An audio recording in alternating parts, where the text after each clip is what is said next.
with such short time. Yeah, I really must make haste, but I don't know what's ahead or what the ending will bring. I just need to take a minute and then try again to take out the king. If I'm stuck, I'll call you with each stage I'll move through. Well, I know just a little more. Each step alone brings us closer to that old throne.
a sparrow or a plane drops down a couple feet again to catch the wind that still remains, but I'm left breathless anyway. I thought the world ended in March until I heard the doorbell ring. Just me here standing in the dark, but I'll light up everything again. This can't be the end. This can't be the end. This can't be the end. This can't be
Hello, everyone, and welcome to a very festive edition of Paddling Pool. We have Paddling Pool number 299 here on Dapple Productions. Merry Christmas, everyone, to those who celebrate, and also from me to any Jewish viewers, Happy Hanukkah as well. That's coming up. That starts tonight. And I am Squidoku. I am here with Lila. Hey, hi everyone. I am still not too sure which teams we're going to be looking at, but I will say that I am very excited to see Clam Blitz on Museum. How about you? Oh, me too. Yeah, it looks like the teams that we will be watching are The Party Never Ends versus Red Velvet Sea. Museum Clams, classic map mode here. Definitely something both teams will be experienced with, and I look forward to seeing it as well. Yeah, I did happen to see Red Velvet Sea the last time I commentated. I can't remember which tournament it was in, but they are very fierce, and I will say that they are a very good contender here, even though they appear to possibly have a Swiffer player, which is something we don't see too often, but Yeah, Red Velvet Sea, they are a lower level team, a low ink eligible team, I believe, and so that does put them as the lower seed. But it looks like, interestingly, we got 352 gals on the side of The Party Never Ends. Oh my gosh! I guess this party never will be ending with the amount of whales that will be output here. Looks like Pencil is already taking control of mid on the side of Party Never Ends. Yeah, Pencil putting down a lot of paint. Those 52 gals, they will be really enjoying all of that paint to swim around in, especially having walls, 3 walls in fact, that they can use to set up basically wherever they want. So as long as the Pencil just keeps putting down the paint, then the gals can really just control whatever space that paint is occupying with those splash walls. And they already do have pretty strong control of Red Velvet Sea's plat. There is that Pencil 999 already holding onto a power clam and putting it into the basket, as well as a second power clam from The Party Never Ends going into the basket. That is already down to the 51 point mark, as Red Velvet Sea will be looking to defend here. It truly is free real estate for The Party Never Ends, as they are already down under 50 ticks on their counter here. Looks like they're down to 30. This might be a KO if they manage to continue to hold this amount of pressure. Members of Red Velvet Sea are unfortunately going down one by one. It's only 18 ticks left with 3:45 left on the clock. All it takes is 3 more clams here. I think this is likely KO here that we're looking at. Oh, they didn't quite... Okay, oh, there it is. They didn't quite seal the deal with that power clam, but one of the other players on The Party Never Ends was able to finish it off. That is a single push with The Party Never Ends maybe giving us a little bit of party for ourselves, a Christmas party here, holiday party, and they bring in their 352 gals to seal the deal.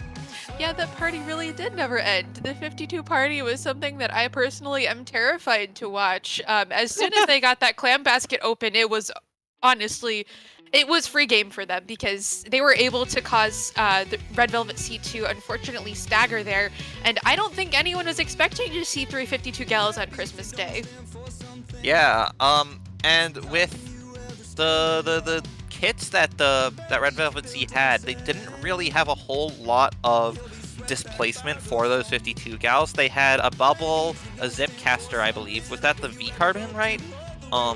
So yeah, and then a crab tank and a cooler. So they didn't really have the kind of special like a Booyah Bomb or Tri-Strikes that could really like clear the gals out of the spaces that they wanted to take, or something like a Kraken to hunt them down. Anything that they did have could just easily be blocked by a wall. absolutely, and to see it's not to say that the teamwork from The Party Never Ends was lacking, because by far it really wasn't. The way that they were all moving under that wall on the first push over to the right choke point, it was honestly terrifying to see one gal go down and then the other gal confirm just to move forward, because gal is probably one of the best weapons to support itself, but also having a pencil on top of that, it's just really impossible to get in. Oh yeah, yeah. Especially since the gal is, the pencil is just able to put down so much paint for the gals to work around in and then provide those coolers. It really seemed, I think, that what the Party Never Ends were going for was just a three gal comp, and then the pencil was just there to put down more paint, provide coolers, and support and shore out the rest of the team comp. Absolutely, absolutely. I'm still excited to see what's upcoming here. To see if the Party Never Ends continues with their triple gal terror comp, or if they decide to go with an actual comp, which I will say actual comp here, because it's fun to see silly comps like that sometimes, but I'd also like to see how Red Velvet Sea holds against them with a regular comp. Yeah, I honestly though, I think that if a team is able to pull something like that out, you have absolutely no idea if they're going to stick with something similar for the next round, or if they're going to go with an entirely different silly comp. Nope, silly they are comp sticking someday. with the 52 gals. They are sticking with the 52 gals here, but looks like the splash player from Red Velvet Sea, Ella, has switched over to the dualies. Same special weapon, but different kit, the rest of the kit. But I'm not sure if they are really thinking about how to take advantage of the particular weaknesses that the 52 gals are bringing, or if they're just hanging up their hands about it.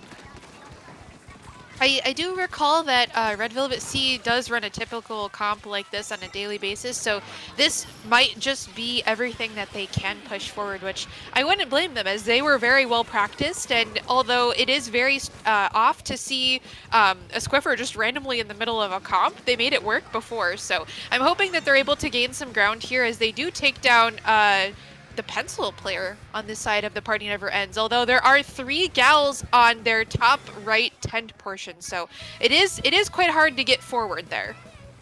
Yeah, there looks like there might have been something coming in, but no, that was a super jump from the pencil. I thought it might be a Zipcaster, but nope, they don't have a Zipcaster this time, actually. They have the Zuka, but as soon as the matches started, pretty much there it goes in favor of the Party Never Ends. That party never did really end.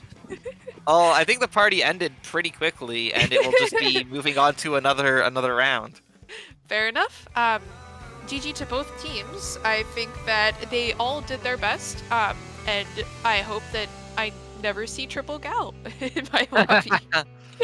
Yeah. Yeah, that's definitely a showcase in like a very min-maxed team comp by nature, and I figure this is something that Red Velvet Sea could really learn from, I guess, and identify, okay, what actually is the weaknesses of a comp like this, or how could we learn to find the holes in their strategy or something like that. Absolutely. Trying to double back and see what can we fight Gal the best with, how do we get through all of those walls, and what's the best way to defend against 3 whales at once is something that I'm sure they'll be thinking about for their next game. Oh yeah, and of course this is double elimination. They will be going to the losers bracket, so they're not out just yet.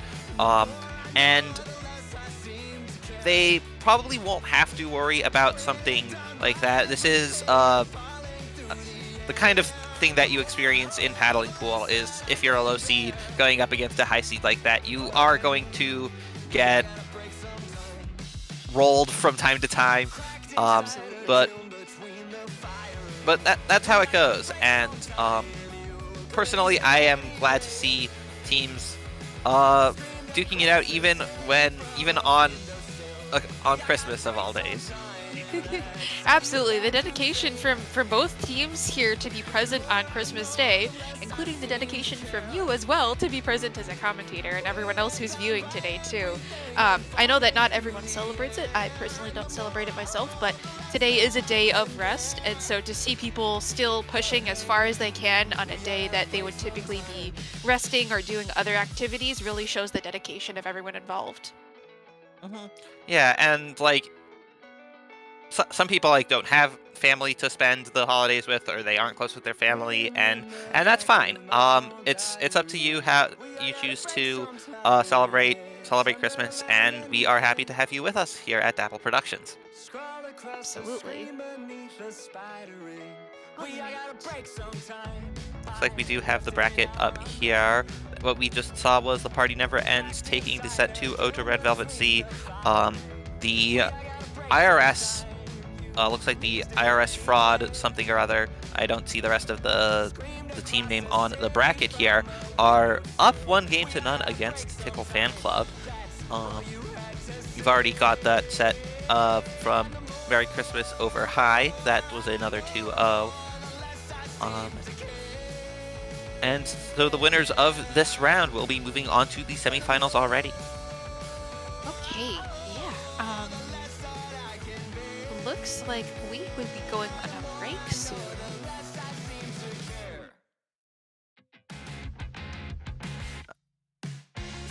All right, going on break. Yeah. Let's stay tuned for the next round, but until then, we will be on a break.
sideways. The in fact protecting the Rainmaker. This might be an instant sweep. They get another wipeout. So he's going to stop things and kick it back right there. What?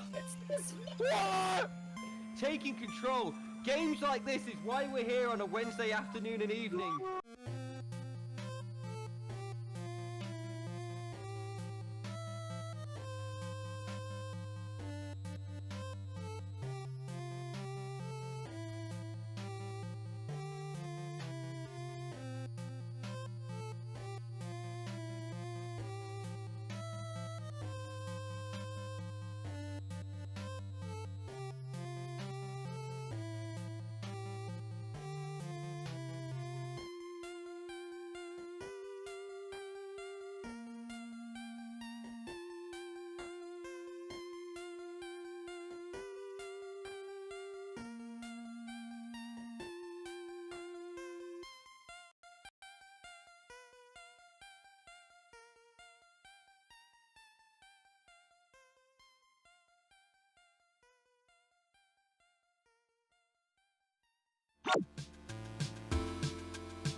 just to see you come back home.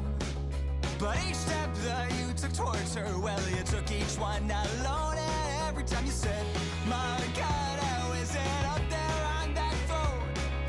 Well, I've been waiting on your feet just to hear you say that I'm not needed. I said I was an honest man, you said I wasn't at all, but I wanted it. Well, I think you're just afraid of the fall, but you won't be there at all, no, you won't be there. And oh, my God, I hope you're falling apart. My God, I hope you're falling and you. Oh, my God, I hope you're falling apart. It's gonna be the start of what you are.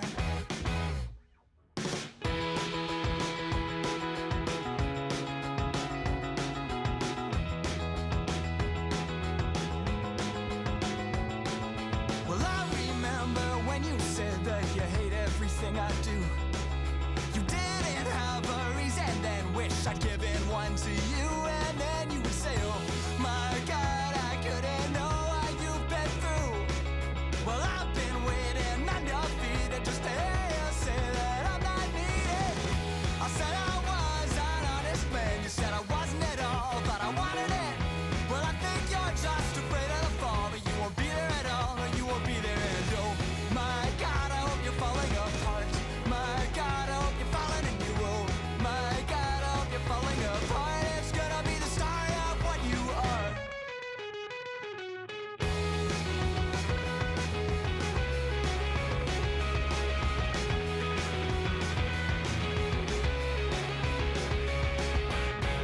I said I was an honest man, you said I wasn't at all, but I wanted it. Well, I think you're just afraid of the fall, but you won't be there at all, or you won't be there. And oh, my God, I hope you're falling apart. My God, I hope you're falling and you. Oh, my God, I hope you're falling apart. It's gonna be the start of what you. Oh, my God, I hope you're falling apart. My God, I hope you're falling and you. Oh, my God, I hope you're falling apart. It's gonna be the start of what you are.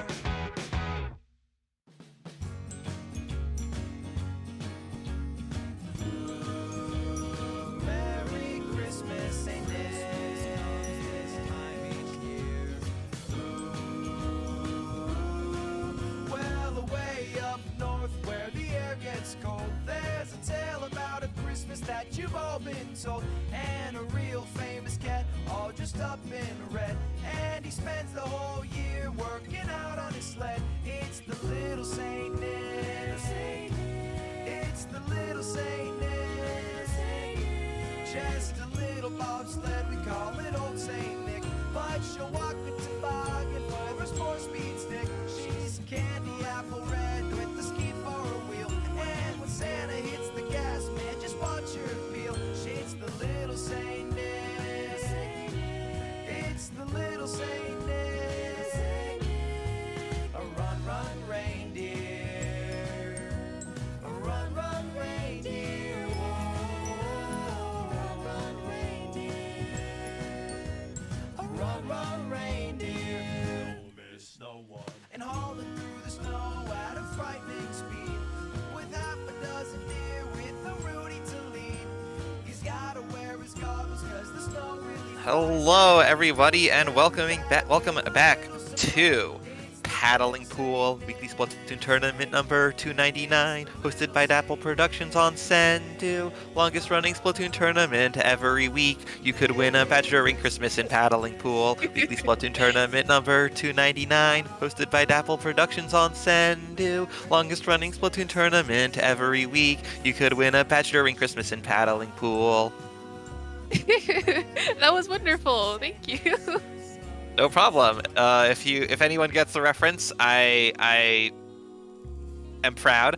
But this is in fact Christmas Paddling Pool number 299, hosted by Dapple Productions on Sendu.inc. Anyway, being streamed right here on Twitch. We have for you semifinal round between Puntos and Merry Christmas, two high-level pickups here that will be playing a best of 5 set. Yeah, looks like the first match will be on Inkblot Academy with Clamblitz as the mode here. Looks like Yeah. we're getting right into it. Yep, Inkblot clams. And both teams are in fact ready. We have Hydra, wow. Ooh. All right, Hydra on one side, and on the other we have a Pencil 52 gal. Interesting to see the blue Dapples there. Got a Yeah. dually on both sides.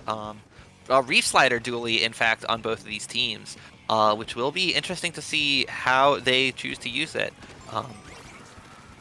We have the Puntos coming in from the right side here. AR on the Pencil, holding out that space, but also one player still over on the left, able to control a bit of that area. There's that Trizuka coming out, Oh, wow. and the Hydra going down, I believe, in the Booyah Bomb while they were starting to use it. So that should be more space for Puntos, excuse me, while Merry Christmas are looking to hold them back a little bit more. We see, it looks like there's, oh no, unfortunately, as I was speaking, the Dapples went down to the Tetras in that left pit there. Although the Gal does get revenge and take down the Tetras. Looks like there is a lot of orange paint here on the ground. Taking down that Hydra really was the best move to move forward here for Puntos. Yeah, they were able to do that well, and now the Hydra is in a bit of a rough spot, able to actually jump on that block and get back, but not far enough as they do get taken out. That might have been a shot from the Pencil, but now they're 2 down on Puntos, and they're not quite able to extend that push any further. Although, with Mickey on that plat, backing up a little bit further after they do get one splat, especially onto the Zap. That's a big deal. There's that Reef Slider coming out, is able to get one and another and survive. That clears up the space for Puntos. They have a power clam in their possession, and they're not able to get it onto the basket. There's only one left on Puntos. That's just the splatter shot, and they have to back out of that push. That is the unfortunate side of bringing up a power clam up to your opponent's basket, is that everyone will see you and they know exactly where you're headed. While that shot on the side of Puntos did a very good job of backing up and preserving their special as well as the 6 clams that they were holding. We see a Booyah Bomb come out from the Hydra, unfortunately not getting any picks, but they are clearing mid, although it looks like there is one down on both teams here. Unfortunately, it's kind of a stalemate as we're looking at it right now, with 2 on the side of both teams down again. Yeah, these teams are playing a relatively neutral game here. Puntos able to hold a little bit more space in mid compared to Merry Christmas for more time. There's that 10 dropping down, but gets taken out pretty quickly as they do. Puntos, they are being relatively patient here. They might have gotten a little bit hasty in their first push, but they were definitely punished for it, and I suppose that they're going to be a little bit more patient this time around. Those Dapple dualies do go down. One drops, that's the 10. The 10 has been dropping into mid again, falling off of that plat and getting punished for it. But now with 2 down on the side of Merry Christmas, Puntos might have another chance here. They have a power clam, and they're looking to put it in. That splash wall giving them the space to do it, but that might be the only clams they score on this push. They did manage to score, although it looks like they aren't able to get back up into basket. Merry Christmas is laying down a lot of ink and is saying, hey, even though you got a clam in, that doesn't mean you're going to take much of a lead here. Unfortunately, it does look like the, 2 on the side of Merry Christmas goes down again, although it looks like there isn't any cooler special in play. Pencil does go down in the side of Puntos as well.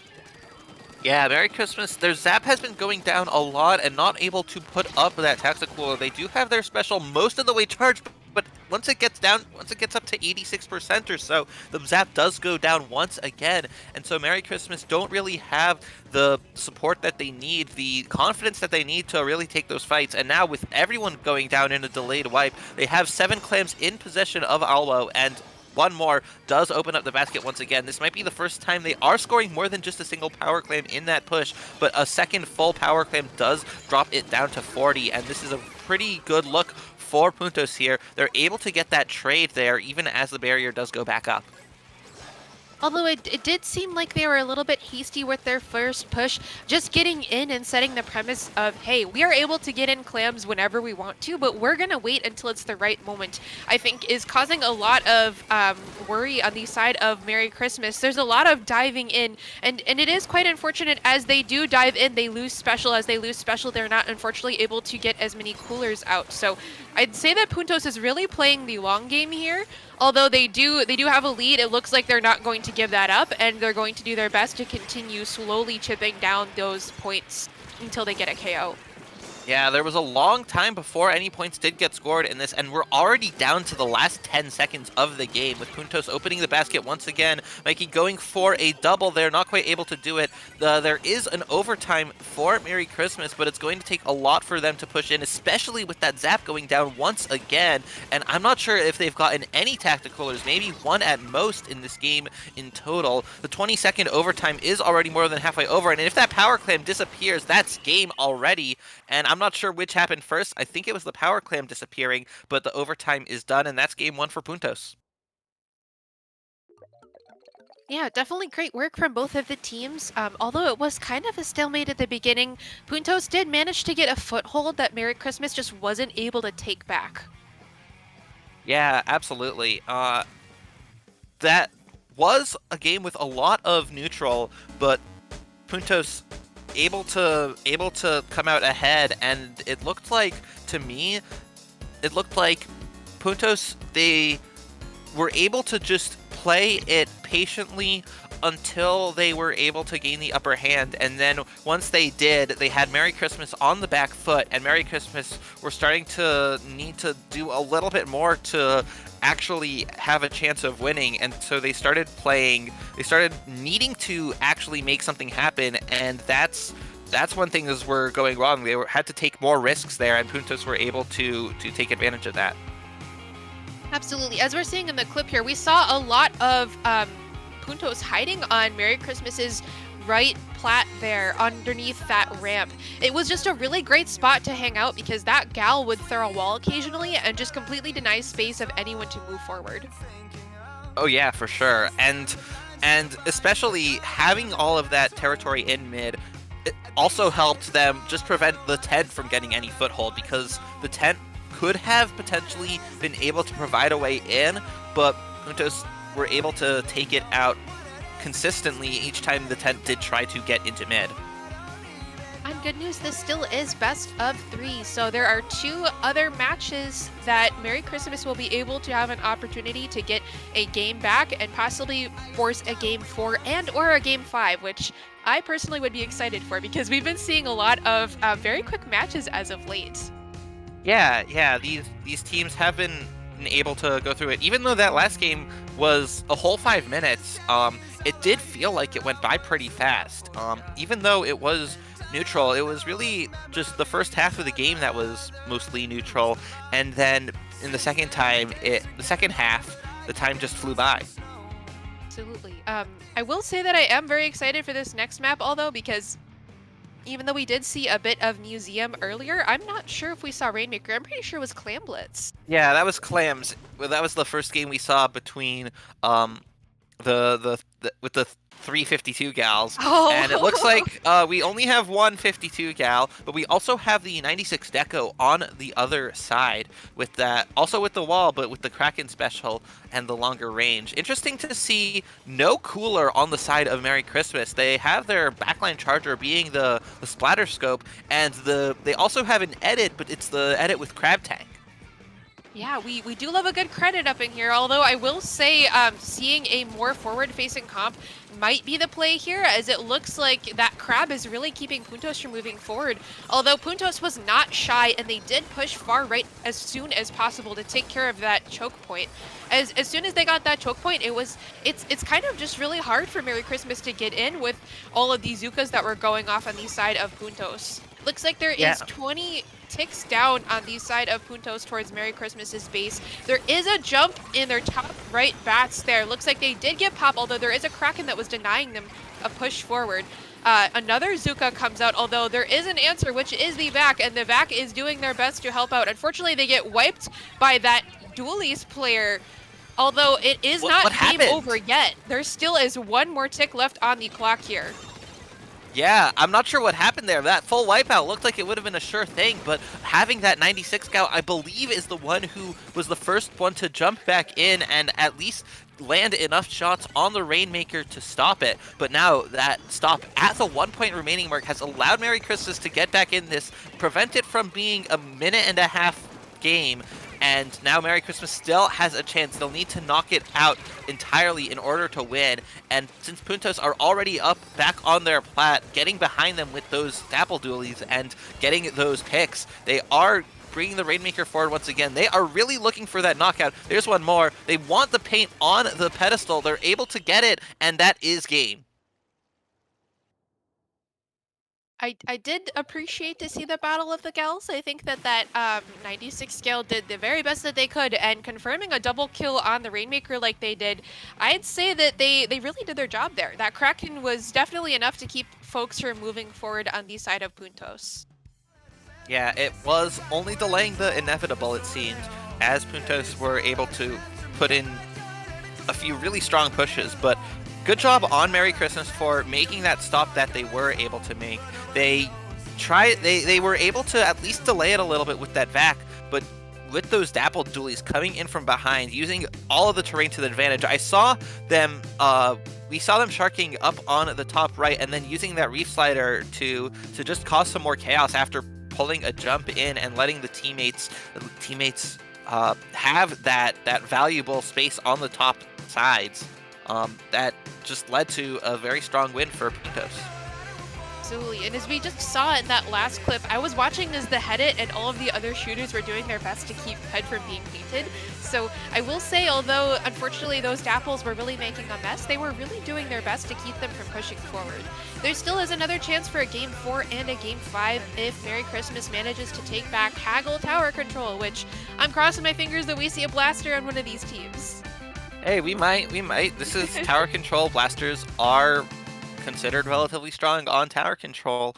And I think that if we do see a blaster, it might be a switch off of that 96, I think, which would fill a similar role. I think we might see the custom range blaster coming out, or we might even see that pencil, or not pencil, for that game it was the splatter scope. They might switch to a custom leader if we were to see a Kraken.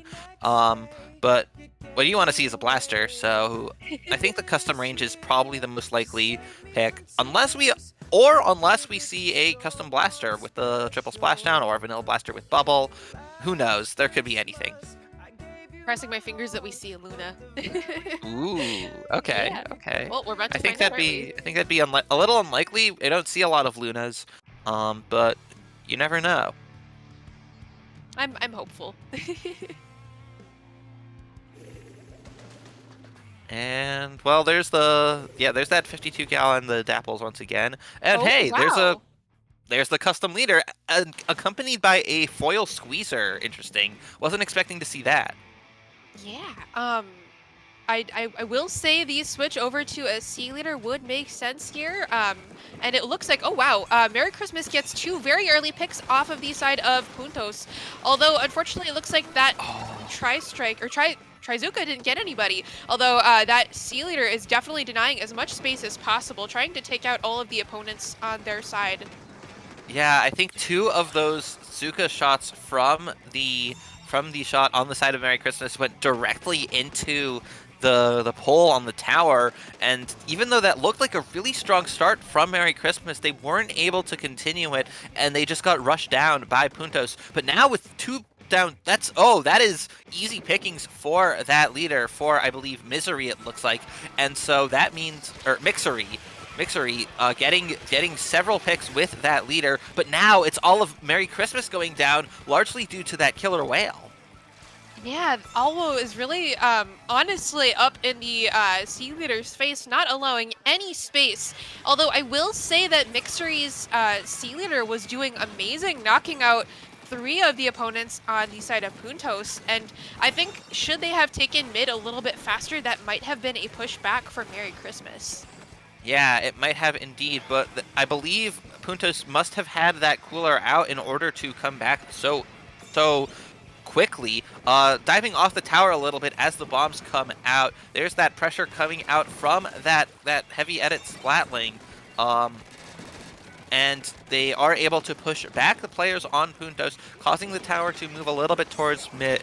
There's Pyro coming onto that glass there, getting into a position, or maybe not, because that pressure from the pencil, just one little flick showing that laser there means that they have to back up and not let themselves get taken out by it. But there's another Zuka coming out from Puntos from that side there, even as the tower does get moved back. That's the leader going down. It might have been to that very Zuka. And so with another going down on the side of Merry Christmas, Puntos are going to be looking to push back in for another attempt at a knockout. Absolutely, and I think it's something to say about having Merry Christmas go completely coolerless versus Puntos, which entirely relies on a fast-moving, respawning type of team comp we see here. I've been seeing a lot of Mickey the Dapple dualies as well as Alwo the Gal just pushing forward on the left side, like terrorizing all of the backliners on the side of Merry Christmas. It does make sense to have that crab to try to displace that pencil, but to see how quickly Merry Christmas goes down to Puntos and the way that Puntos just jumps back almost as if they're not phased at all due to cooler. It's a very interesting thing to see back and forth here. Yeah, but now Puntos are looking to push the tower. They have made it to checkpoint 3 once again. There is a crab that is on the field from Merry Christmas stopping them, and so the checkpoint is not really touched there, but they do have that flank from those Dapple dualies sharking underneath, and coming in from behind. Yep, there's Mikey with those Dapples and helping to get a wipeout. That shark was completely missed by all of Merry Christmas, and they just tore through them. Unfortunately, they didn't know, and that shot is still hiding in the exact same spot. They haven't been revealed at all thus far. The Dapple dualies are just going in, trying to get everyone as quickly as they can, although unfortunately them and the shot go down. That pencil is fighting a shot as well, and they managed to take them back, but it is backliner versus backliner as the pencil and the sea leader are fighting in mid here. Yeah, we did see that auto bomb coming out from the foil squeezer on the side of Merry Christmas, able to suss out where the sharking player on Puntos was, and that did lead to them going down there, and Merry Christmas weren't going to be fooled by the same kind of shark twice, even though it was a different player that time. But now that has led them able to get back into mid, bringing out that splatter color screen there, and trying to move forward with it, but not able to do so as the pressure from that pencil is so overwhelming. There's still yet another shark here from Mikey over on the side. They may have been spotted, and they have been, but it wasn't enough because they were able to get the pick onto that squeezer. And looking for another, Mikey does go down, but the leader does go down as well, and so Merry Christmas aren't able to get the numbers advantage that they need to push the tower. Unfortunately, it looks like two are down on the side of Merry Christmas. They went down to the Gal. The Gal grabs two more. That is a wipeout from Alwo. Watching as members of Puntos are jumping into the tower. Looks like that is game. That is game indeed, and that means it is also set 3-0 for Puntos over Merry Christmas here, and Puntos will be moving into the winners finals. I also wanted to ask, was that a Daft Punk reference that you were doing earlier? Oh, yes and no. It was a reference to a meme where the it's an HHH Greg's Christmas in July ad that was edited into the tune of that. So it's a few layers deep. I see. I was like, I could recognize the melody. I just wasn't sure what it was all about. I thought it was great either way. Oh yeah. Yeah, I'll send you the video that I was referencing. Much appreciated. I'd like to watch it. Well, I will say at the very least, it was very great to see the mix-up from Merry Christmas at the end. The splatter color screen, although I am not able to play against it, I will say that it did a really good job of blocking visuals and allowing Merry Christmas to get as many points as they did down there. Unfortunately, they didn't make it through first checkpoint due to the sneakiness of Puntos and their frontliners, but I will say they did put up quite a fight even on this chilly day that it is today. Oh yeah. Puntos doing a great job there of finding the places to shark, finding the places to hide where Merry Christmas didn't see them, and that last minute wipe, or that last 10 seconds wipe, really sealed the deal and took the set for Puntos. Yeah, at the rate it's going, it looks like Tickle Fan Club, who are up 2-0 over the Party Never Stops, are likely to come to the winners finals unless the Party Never Stops are able to pull off that reverse sweep. But they will. We will see how that goes after a short break. Oh, okay. I'm hearing short that this is the short break means no break at all, and I'm hearing that Tickle Fan Club are going right into that winners finals. I am excited to see what Tickle Fan Club is able to do here. I unfortunately haven't seen too much of their gameplay thus far, but at the very least, I will say that we likely won't have to see Triple Gal again. So, although I would say it'd be fun to watch. I do think it's likely that they brought that out against a team that they were really expecting to win against, and either way, it is the team that lost to this set that had the triple gal comp, and I'm not sure if they brought it out in that set.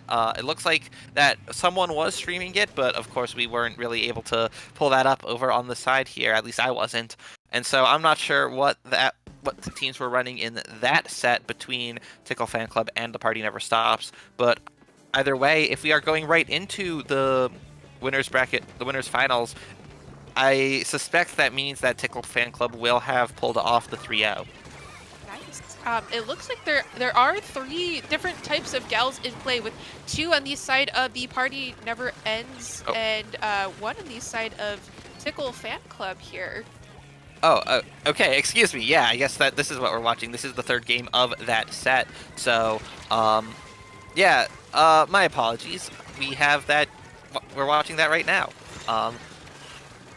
Wow, looks like there is a zip on the side of Tickle Fan Club that didn't manage to grab anyone, but that definitely made them scramble quite a bit. Looks like Freakle was unfortunately taken out by Aaron here.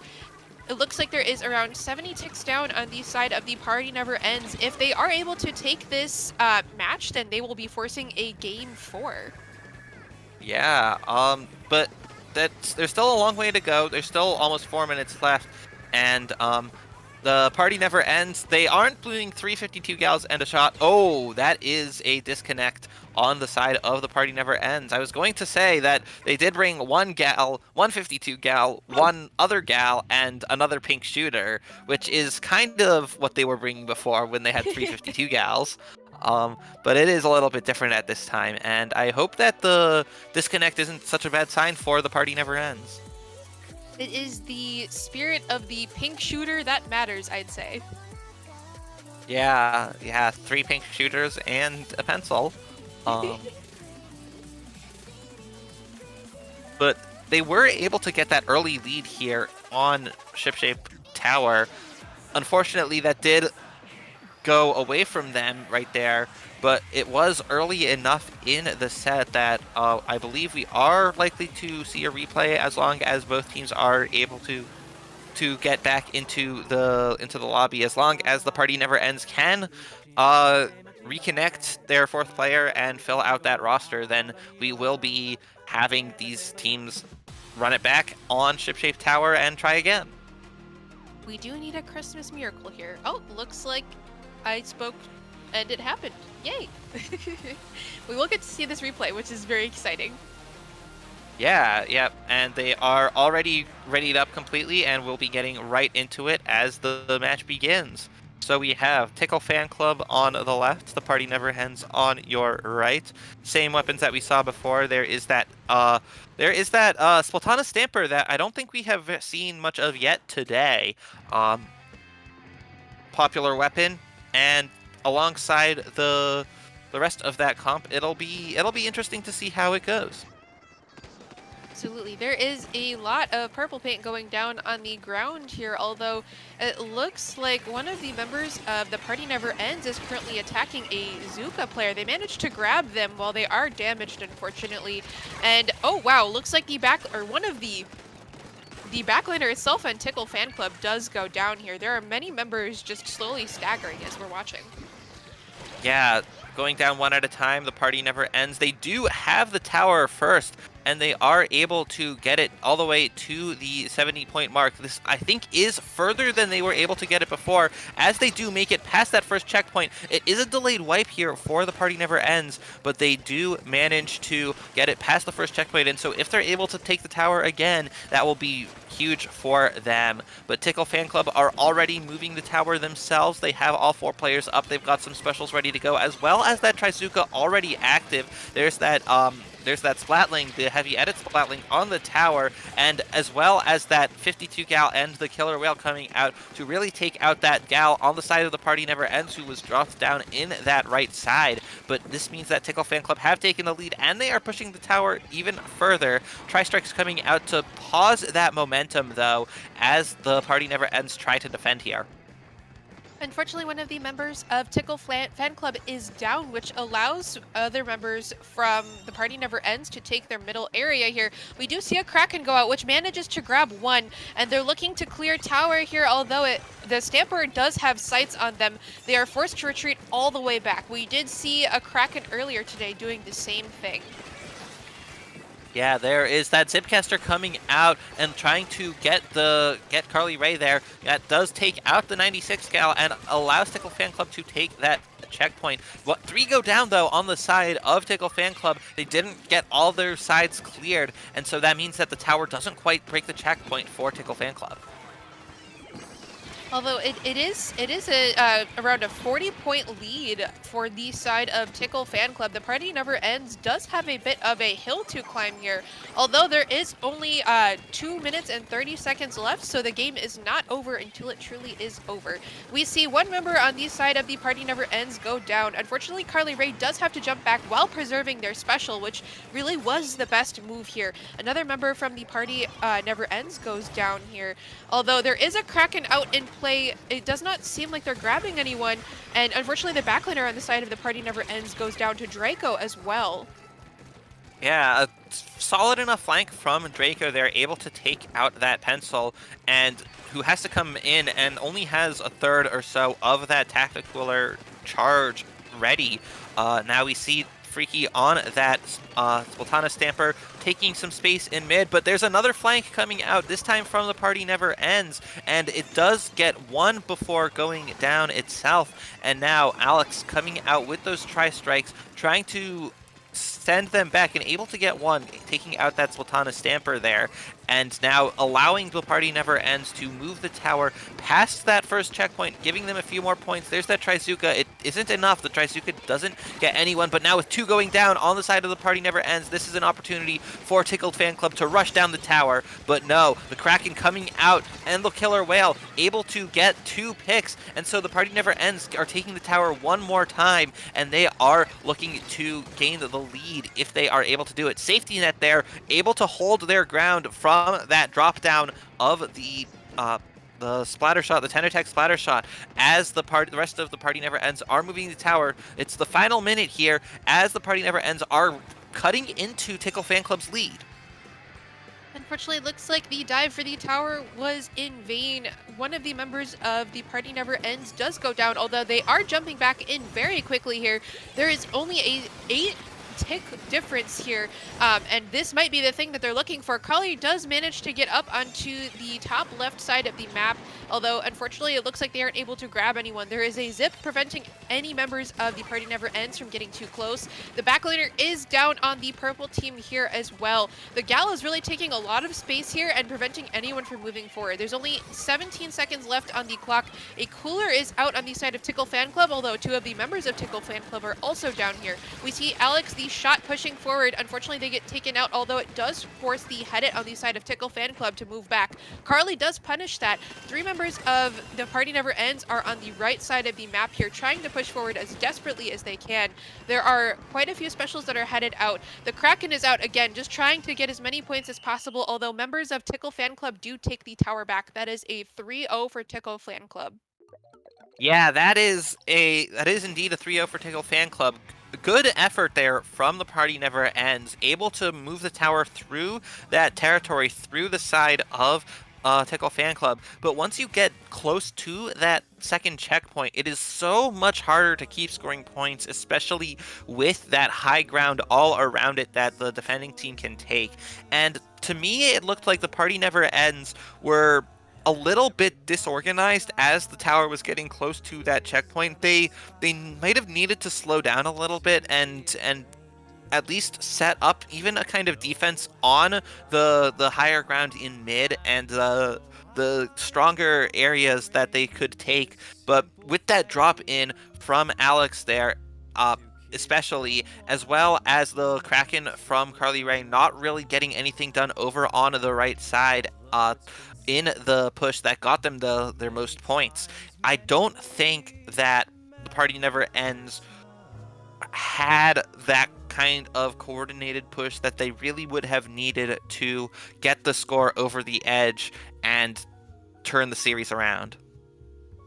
Absolutely, we did see some good plays from them, and there was a possibility for them to come back. But like you said, I really think that it just took a bit more of painting in those little odd areas that we found Tickle Fan Club hiding in, like that hiding in that little pocket there down on right side was enough to pull a lot of the members of the Party Never Ends down into that area. And so to see a flank from Headit on low ground and managing to pull members of the opponents in there with them, I think that unfortunately that was likely one of the things that they needed to kind of just be aware of, is just painting in the spots where they don't have paint down and making sure that they don't get pulled into the odd areas of the map where they won't have a lot of area coverage, I'd say.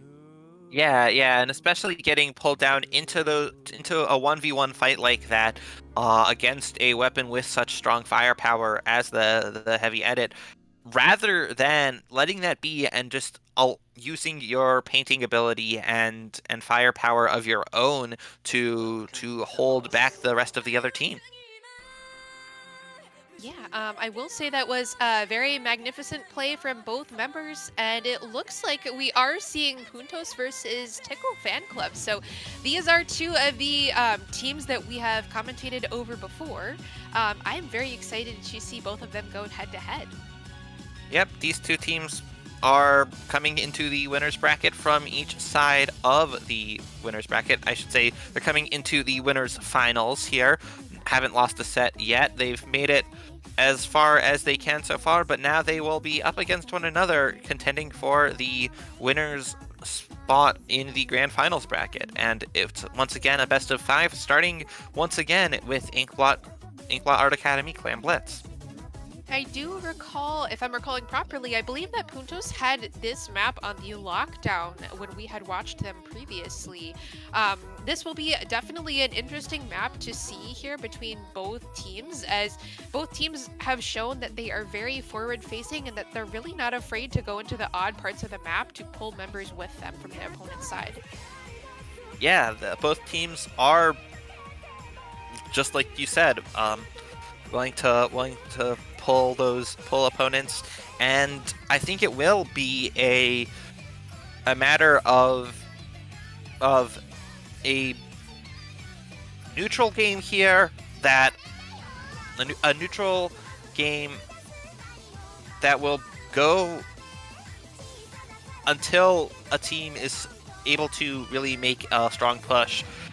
Of course, that's how it usually goes, but one other thing is that if Puntos does have those blue Dapple dualies that we saw from them before, then that could be their key to getting in and making something happen. Getting those Dapples around the side where they're not spotted and getting a pick from those could really open the door for Puntos to make a push and score points on the basket here.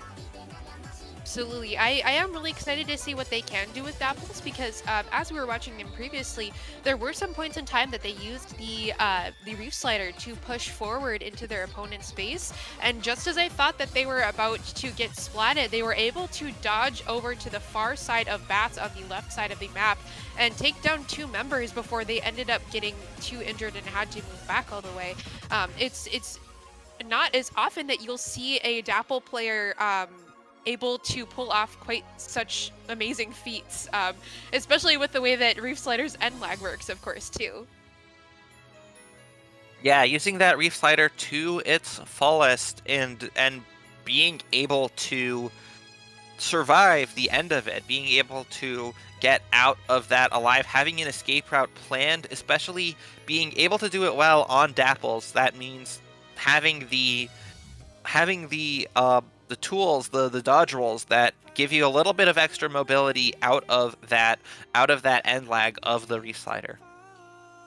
Yeah, I am excited to see what all of the members pull off next in this upcoming match. It looks like all of the members from both teams have arrived, so it should be a short amount of time before we see them play again.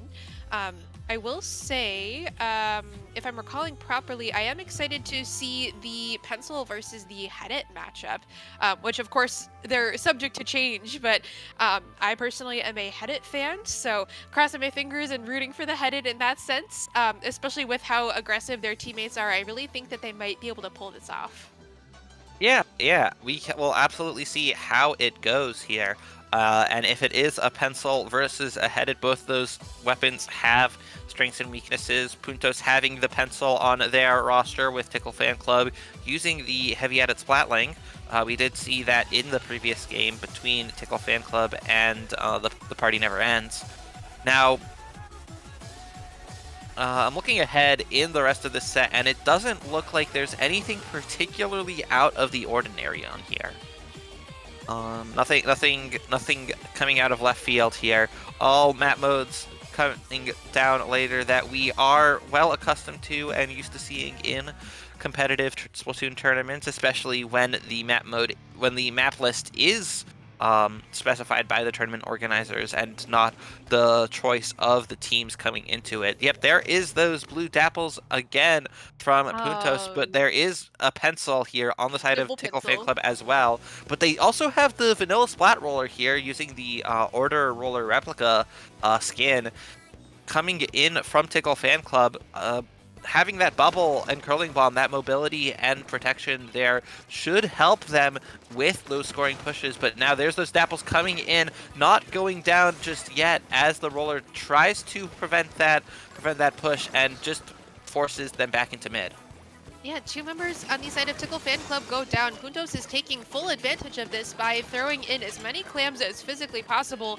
Although they did run out of clams very quickly here. Looks like we are watching one of the members of Puntos go back to grab as many as possible. There is a power clam in play, but it looks like the barrier on the side of Tickle Fan Club is back up. There is a zip available, although it looks like this Stamper is really having trouble here on left stack. Unfortunately, they did take it out earlier on, and it looks like they went down again alongside of their roller player here.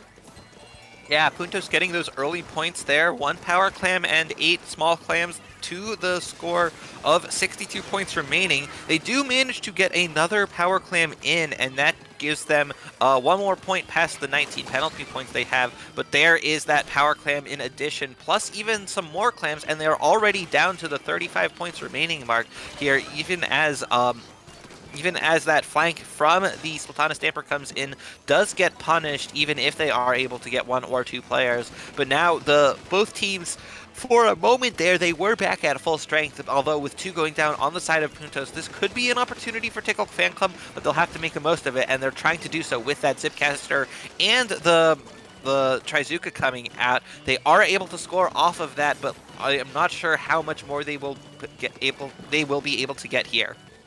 Absolutely. I will say that just seeing that bubble, the Zuka and the Zipcaster coming out staggered, but really still keeping the same wave of motion, it was very, very graceful to see. Even though that bubble was on that far left side, I did see that the Pencil did not hesitate to pop their cooler inside of it, creating a safe area for all members to jump to receive that extra boost. Yeah, having the Technicolor inside the bubble is a great choice there.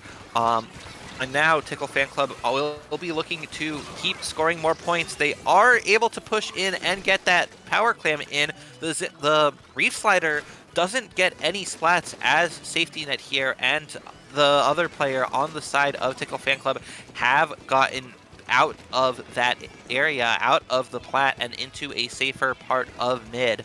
But now 1 going down on each team over on from from your perspective, the left side over there, there's the Trizuka coming out from Puntos, but now they will have to push into mid if they want to hold back Tickle Fan Club from potentially scoring more points.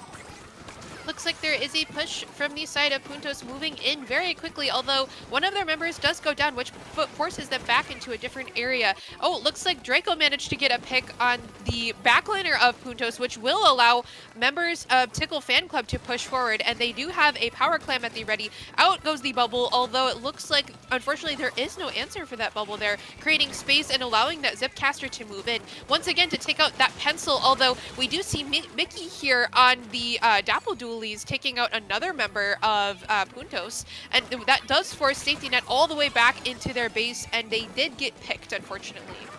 Yeah, Puntos able to take advantage of the numbers advantage that they got, able to rush down the pencil and successfully move into the plat of Tickle Fan Club. They have backed off a little bit now as those players on Tickle Fan Club are respawning, but now they have another power clam ready to go. All they need to do is just hold this lead that they have. They just need to hold the space in mid. They are going 2 players down here, so that is a little bit risky. There's another splat coming out from Tickle Fan Club, forcing that last player to jump out with the pencil, and now they have that big bubbler coming in, giving them perfect space to break the barrier there, and that's enough for Tickle Fan Club to take the lead.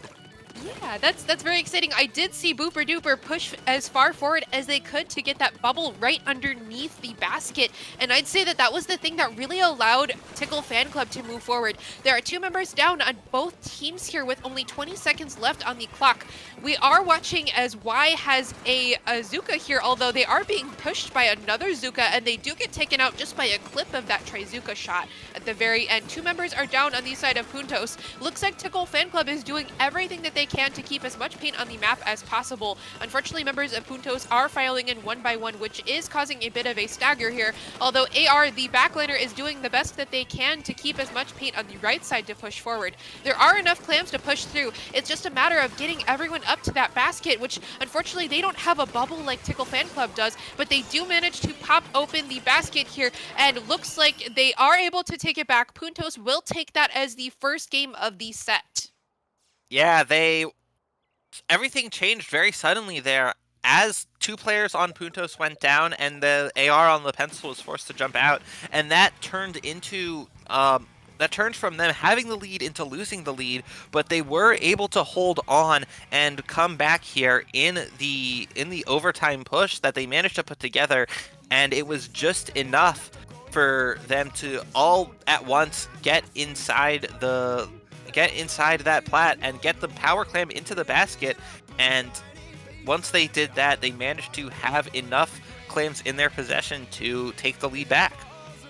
I will say the Tickle Fan Club does tend to play a little bit safer, and they like to wait until they have all of the pieces of the puzzle ready and available, which did help them take that lead in the initial part of their push. Although at the very end, Puntos has proven to be a very fast-moving and aggressive team that takes advantage of any weaknesses that they see, which allowed them to take that overtime back over as quickly as possible. Yeah, definitely, and it looked like it could have gone either way there, but Puntos in the end holding on and able to take it back, and now we move to game 2 on Robo Ramen Splat Zone. Absolutely. I will say that this is one of the maps that you definitely need to be careful here for, especially with those Dapple dualies that will be able to take over and try to cap that mid with their Reef Slider. Taking advantage of the middle area will really be the thing that allows either team to push forward and take the lead. Yeah, and especially with the flank routes that this map has, being able to come up to the zone from underneath at any side of it is something that Tickle Fan Club will really need to watch out for. All right, let's see. I'm assuming that we will likely see 2 pencils here again. We see a paintbrush. Okay. That's different. Wow, all right. Okay, no Dapple dualies here. This is the Paintbrush Nouveau. That is the kit that has point sensor and missiles, which is a big change. They are not sticking with the Reef Slider this time around. Is truly the kit of all time. Unfortunately, one of the members of Puntos does go down early, although they are able to take over the zone. We have not seen any missiles yet And it looks like they are halfway charged. Hopefully they are going to be able to get them off very soon. Unfortunately, it looks like they do go down before they're able to pop them out, as Safety Net does take 2 on the side of Puntos down. Yeah, but now those 2 jumps coming in, both getting taken out by the roller, by Boop Duper. That does mean that Tickle Fan Club are able to hold the zone for significantly longer than maybe they otherwise would have, and that's enough for them to take the lead, and that puts them into a pretty strong position, especially having specials ready to go. The Zipcaster comes out, but it isn't able to get anything done, and now Boop Duper also does go down, and Puntos are once again having full access to the zone, and it only takes them until 50 points remaining for Tickle Fan Club for them to take control of it and give them that penalty. We do see a sneaky Booper Duper here trying to push forward and get as much space as possible. They are hiding under a ledge, and it looks like their sneaky hiding spot is successful as of now. There is Cooler out on the side of Puntos. Unfortunately, one does go down on the side of Tickle Fan Club. We do see Alwo pushing forward, as they tend to do. It looks like, unfortunately, although Puntos is on the back foot, they still are taking names, and commentator's curse here. Looks like 3 on the side of Puntos is down. My apologies. Yeah, but they do still hold on to the zone. The pencil putting down so much paint there, as well as the paint coming out from the 52 gal. But still, Tickle Fan Club able to get the zone into their control for just long enough to put the penalty onto Puntos. And so now the score is going to be 50 remaining to 64 remaining for as long as there are penalty points applied. There's some specials ready to go on both sides. I do see those tri-strikes ready to go for the side of Puntos, and there's the bubble coming out as well as the Trizuka from Tickle Fan Club, but the strikes going in from Puntos do pause the movement of the continuation of that timer going down. Not for very long though. We finally see those missiles coming out as well as a killer whale, but now specials also coming out from Tickle Fan Club means that Puntos aren't able to all coordinate really to take control of the zone until now. Just as I expect Puntos to be able to take over zone again, it looks like Tickle Fan Club does manage to pick 1. And it's quite interesting to see the back and forth here, as we saw in the last match that Puntos really had the upper hand. Tickle Fan Club is really forcing a lot of Puntos's specials to happen on their side of the map, which doesn't allow for capping of the zone. And when they do cap the zone, it isn't for long, which makes them have to push through longer points through their punishments that they get from losing zone. Yeah, that's right. And now Tickle Fan Club are also going through their own penalty points that they have been given from Puntos. But Puntos are trying to move back in, but once again, more specials ready to go. There's the Trizuka. It doesn't get any splats, the Trizuka, but it does at least force Puntos to wait a little bit longer and to take a little longer to move in and to put paint on the zone. They have tri-strikes once again coming out, but still the zone isn't quite capped for quite a while. And now only as 3 players go down on the side of Tickle Fan Club do Puntos take the zone one more time. Safety Net managed to grab one of the members of Puntos that was pushing forward. And again, they're just continuing to chip down damage, although they are hiding in a more safe spot of the map. That really is to their advantage, as all of the members are doing their best to try to take them out. Booper Duper does go down. 2 do go down on the side of Tickle Fan Club, although they do drag the Paintbrush and the Gal down from Puntos. Unfortunately, the Zipcaster also does get taken out. There is 35 seconds left on the clock, and it looks like Puntos did grab the lead here. Yeah, Puntos finally managed to put together a push that allows them to take the lead, but it isn't going to be a knockout, it looks like, as Boop Duper has a bubble in the zone. However, since they aren't able to put down a whole lot of paint and Puntos are staying alive, that is enough for Puntos to turn that into a knockout in the last 20 seconds of this game. Absolutely. I will say that it was very exciting to see the Paintbrush come out, as that's not something that we typically see. Although the missiles were really helping Puntos to continue to cap zone. Even though they weren't able to get it for long, that still was forcing longer and longer penalty times on the Tickle Fan Club's team. So unfortunately, while Tickle Fan Club did have the upper hand for most of the match, just pushing through continuous penalties like they did, it makes it harder for a KO to happen.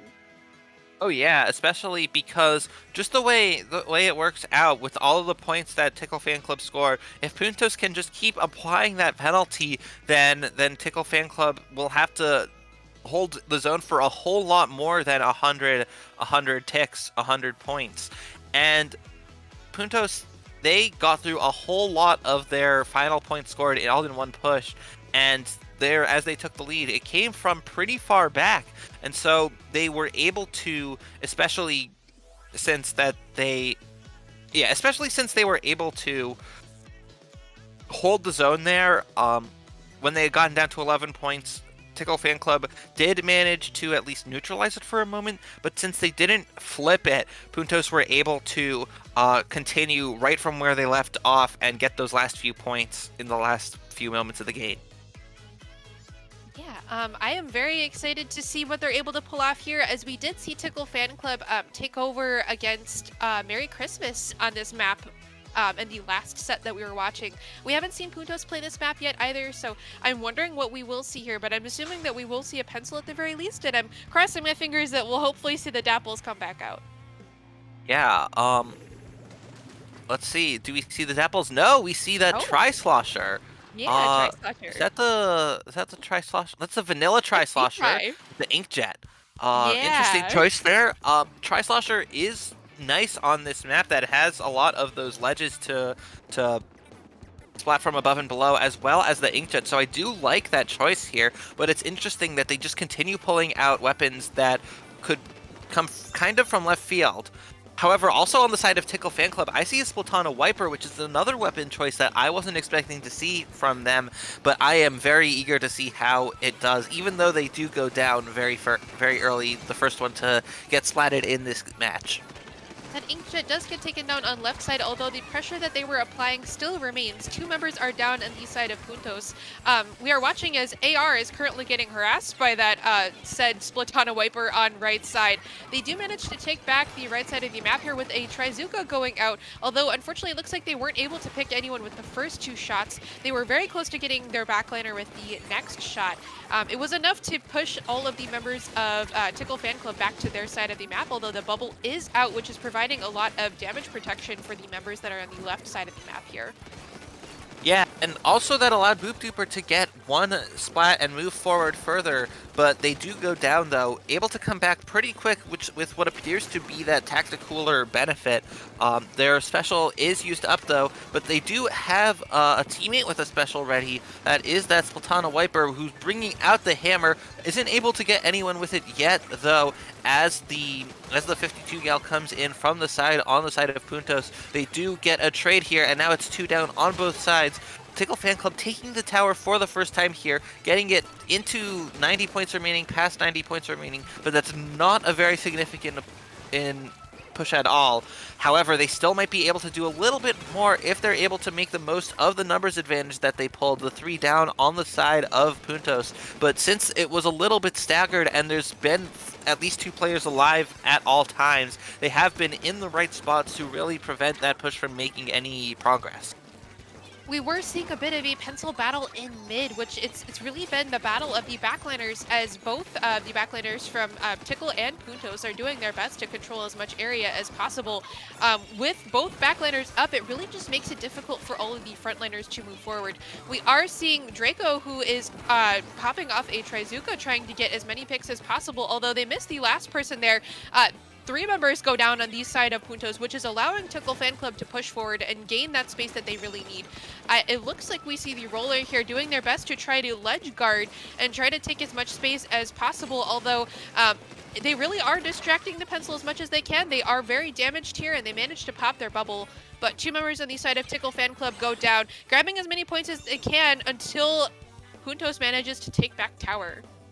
Yeah, with a wipeout there, Tickle Fan Club really wanted to score those points, but they only managed to get to 77 before a full team wipe, and that really should allow Puntos to get in strongly into the side of the map owned by Tickle Fan Club, and that does let them push the tower at least, even as two go down on both sides. The key here being that the two players on Puntos who went down, both went down by the tower, and Tickle Fan Club do have that Splatano Wiper still up and able to defend there, but since Puntos shifted a little bit here after those two splats, all their pressure to the tower, that was enough to get the tower past that checkpoint, and they still have one left alive. That is that Tri-Slosher, bringing out the Inkjet now as the tower does go back into control of Puntos, and one splat from the Inkjet turns into a trade here, but Puntos still managing to keep that tower defended well enough and alive and bring their lead up even further in the last minute of the game here. Looks like Tickle Fan Club may be on the back foot, although there still is more than 30 seconds left on the clock. It truly is anyone's game here, as there's only looks like a 47-point lead. We see Mickey the Tri-Slosher trying their best to hide, doing their best to take out Safety Net here, which will provide Puntos another chance to push forward and likely get a KO here. There is a battle between Mickey and Freaky. Unfortunately, it looks like Freaky is taken out in that bottom left side of the map again. Pulling members down there is allowing other members to capitalize on their numbers advantage.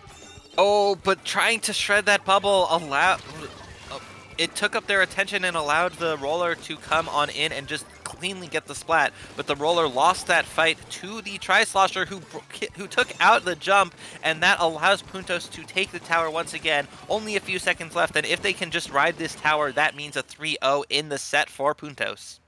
Looks like that is game towards Puntos' side of the match here. They will be pushing forward, looks like, to grand finals. So very exciting to see Puntos, a team that we were watching early on, to make it all the way up there.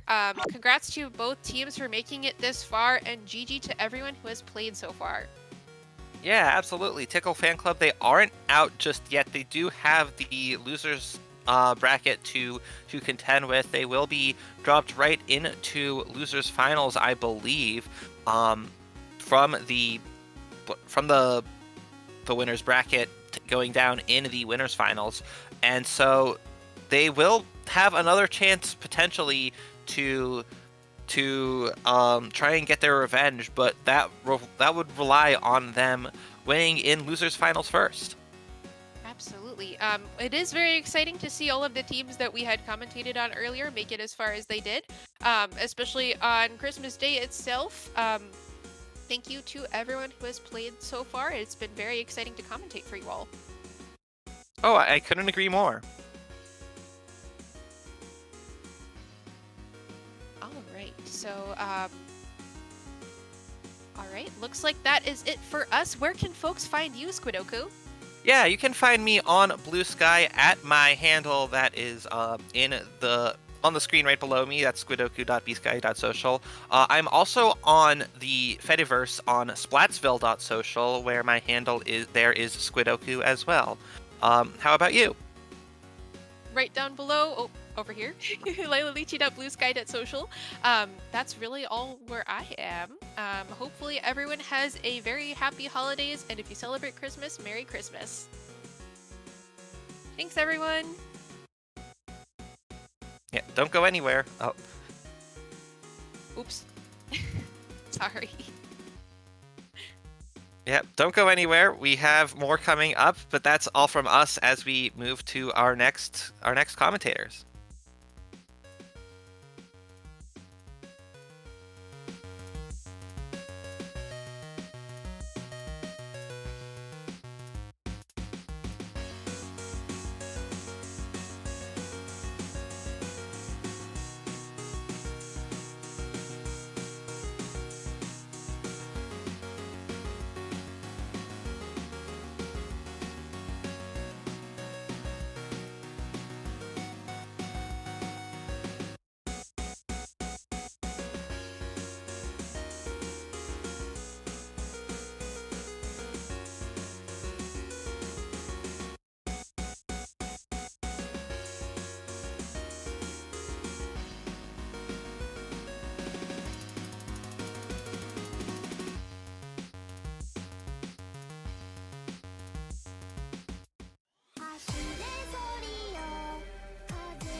Happy holiday.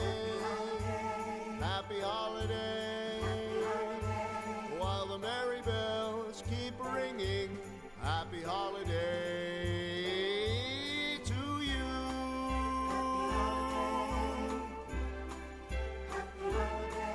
It's the holiday season, and Santa Claus is coming round. The Christmas snow is white on the ground. When old Santa gets into town, he'll be coming down the chimney down. It's the holiday season, and Santa Claus has got a toy for every good girl and good little boy. Santa's a great big bundle of joy when he's coming down the chimney down. He'll have a big fat pack upon his back, and lots of goodies for you and for me. So leave a peppermint stick for old Saint Nick hanging on the Christmas tree. It's the holiday season, so hoop-dee-doo and dickory-dock.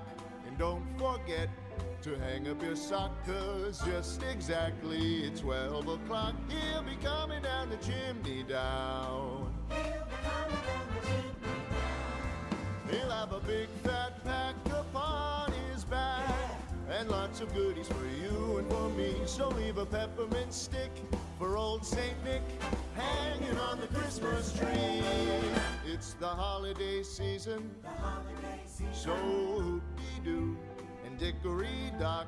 And don't forget to hang up your sock, 'cause just exactly at 12 o'clock he'll be coming down the chimney. Coming down the chimney. Coming down the chimney down. Happy holiday. Happy holiday. While the merry bells keep ringing. Happy holiday to you.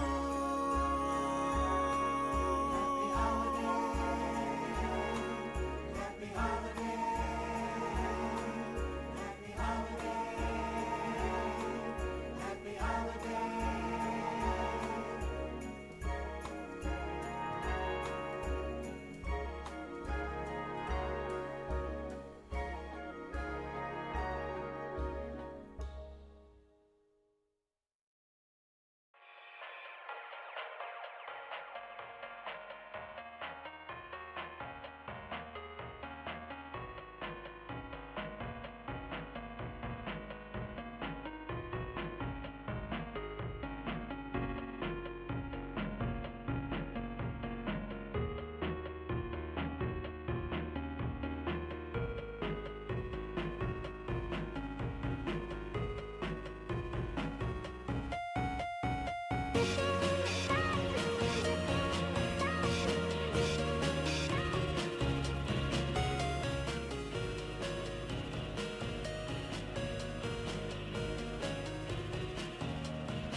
Hello and welcome back to Paddling Pool 299. I'm Asek, joined here by Fern, and we're about to get right into this next round.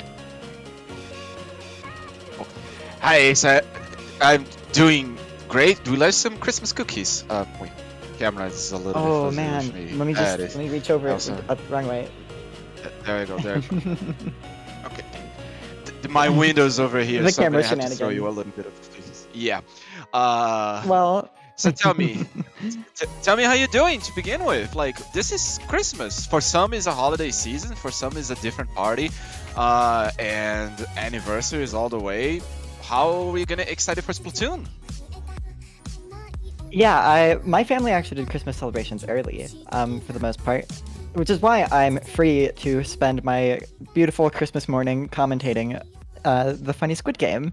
But yeah, it's been nice. It's been chill. I'm all dolled up in my cute little Santa hat over the headphones. And we're about to get right into this next match. Yes, we are. We're starting already with something I think most viewers have seen already in this tournament, a double gal tournament. Pencil most of the matches anyway, and while Merry Christmas not having a cooler on their set, this is gonna be quite a different setup in terms of speed, given gals and blasters can be so aggressive in the past. And in the meantime, Merry Christmas is not having a jolly Christmas at all, as two players already getting down, and Party Never Ends is honestly just getting it started. Yeah, and double gal is really interesting to me because even when K-gal was broken, people never ran two of it. So I'm interested to see how this plays out. If I remember correctly, in Splatoon 2, it kind of didn't work out because the 52 gals were like trying to compete for the same space. And so they're kind of stepping on each other's toes. So we'll just have to see how the Party Never Ends plays around this. But as you can see, they have a crab tank coming out with the Tetras running in, getting a pretty strong early push into the enemy's basket area, but they don't have a ball, but they are fixing that right now. And this hold looks like it's going to be scary. We need one clam, one power, one wipe out, and the Party Never Ends has just begun to start their own push as they have more than enough clams to get a power clam, to get the lead. They have the position. Pushing with the specials, they have a 3. About to charge Cooler a second time since they got left spawn, trying to pass over the Tint Umbrella, shredding the wall with the suction bomb. They don't yet throw the power, but they have a massive bubbler underneath the basket, and finally they start scoring points with 1 minute and 30 seconds already with the start of the match. But it does look like they're starting to get pushed out. The Blaster being forced to jump out to the pen that Cooler QSJ is very, very nice. But it looks like the Party Never Ends is being pushed back as well. Neither of these teams have gotten a very long push on their hands. And this game has just been totally back and forth so far, with people still trading left and right. But it does look like the Party Never Ends does have the slight upper hand here since they are in control of mid. And they have more space, so they are fine with just trading things out because that is letting them hold this very valuable space. Valuable space in mid. Everyone wants to get that zone in the middle. That is, even though this is power clam, but it's not power clam. So my bad. Sorry, I'm eating too many cookies here because they're just so tasty. Don't worry, none of them are in the shape of a squid, so no squids or octos have been harmed during this consumption. But yeah, it seems that in general, Party Never Ends. I'm gonna just abbreviate for Party, otherwise I'm gonna actually bit my own tongue. Seems to be overall in the most control of Mortar. Ooh, indeed, we're getting a noise. Not a noise. We're getting someone trying to spawn camp. Yeah, that was a really crazy bubble, but Merry Christmas managed to back out and force that bubble to be a little bit irrelevant. And it does look like, are they going to try to jump this power clam in? No, there's no time. So that is maybe a little bit of a misplay, because now they won't have that pity. Then again, they do have a push down to 18, so it's not going to be likely that they're going to lose the lead off of just one push. But it does look like Merry Christmas is starting to take their way back into mid and crawling the space forwards. Gal versus Gal in the street here with the tent coming out as well. So many walls here. This pencil must be having one heck of a field day. Or not even a field day, a hard time breaking the walls. Oh yeah, I don't think it actually is a good strategy for the pencil kids to use Object Shredder, given that not only it takes one main set, but it doesn't actually do that much of a difference in damage in terms to a splash wall, since if you're gonna be engaging with the wall, trying to alleviate the health of the wall itself, you're gonna probably help your teammates shred that wall before the gal does anything, the gal from the other team does anything to yourself. And with trying to avoid the shots from the crab, avoiding the tent umbrella, but unfortunately go for an X shot on the tent. The wipeout in favor of Merry Christmas. Will they be able to get a little bit closer to that 18 points? This is gonna be so tight since they don't have any turf to land on a 2v1 happening and a reef slide. Oh, but the reef slide doesn't get any value, but that is not going to stop Merry Christmas from holding this anyways. They are at a numbers disadvantage, so they need to win this fight here. But it looks like they're opting to back out instead and go for another repush. Probably the smarter play, because they are managing to hold things as well. Ooh, but the gal's pushing up, getting that Tetra, pushing up super far, super fast, using that wall to just throw themselves forward. Trying to get the sneaky peek with the Brella, trying to shark, but against the gal, they already know all the tricks. Once again, the splat, the auto bomb thrown by the by the Tetris was once be able to destroy that, not destroy, splat that Gal, but the Gal has learned their lesson. 18 and 39 points with the map favorable of the party never ends. 3 seconds remaining on the clock. They don't have a power that I see on the side of the Merry Christmas, and that's gonna be game 1 for the party never Ooh. ends. Yeah, that was a very interesting game. Have more teams been running double gal lately? I haven't been keeping up with things. Yep. But Okay. yeah, regardless, that was a fairly interesting game. Neither team could get a very big push off. The party never ends managed to get that one really nice push, but that was really the only like major scoring that happened in the entire game. Neither of the teams could really get a hold outside of that moment. Which is kind of ironic given how many walls that both teams had.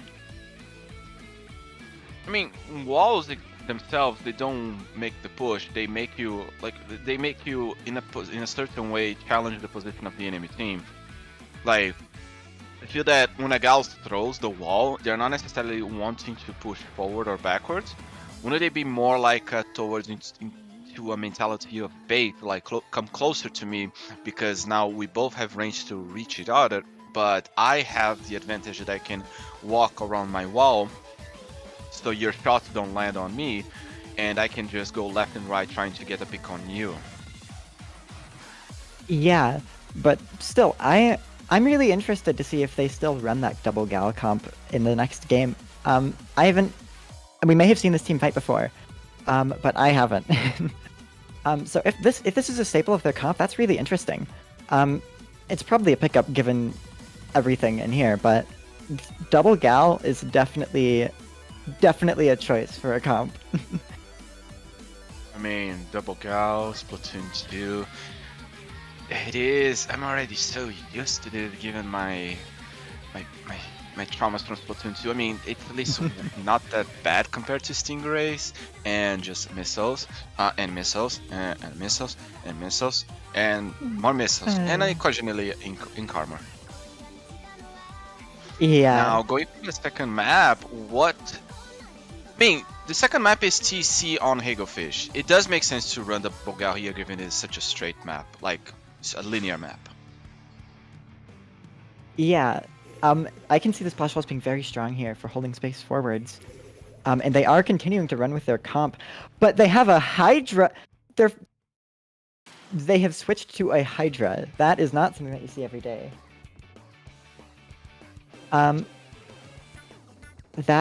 Wow, okay, these comps are very unhinged. Double bucket, no cooler, Hydra. I can see the mentality though, trying to counter the splash walls with just the endless stream of bullets.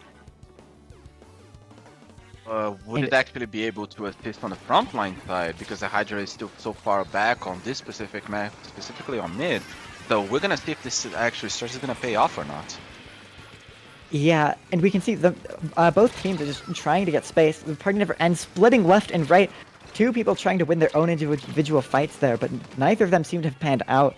And Merry Christmas is now at the slight advantage, and it looks like the splatter shot is flanking in on the left. No one knows that they're there, and this is potentially huge. Dropping on two, managing to get a pick, and with that Zuka as well, that is a very interesting play.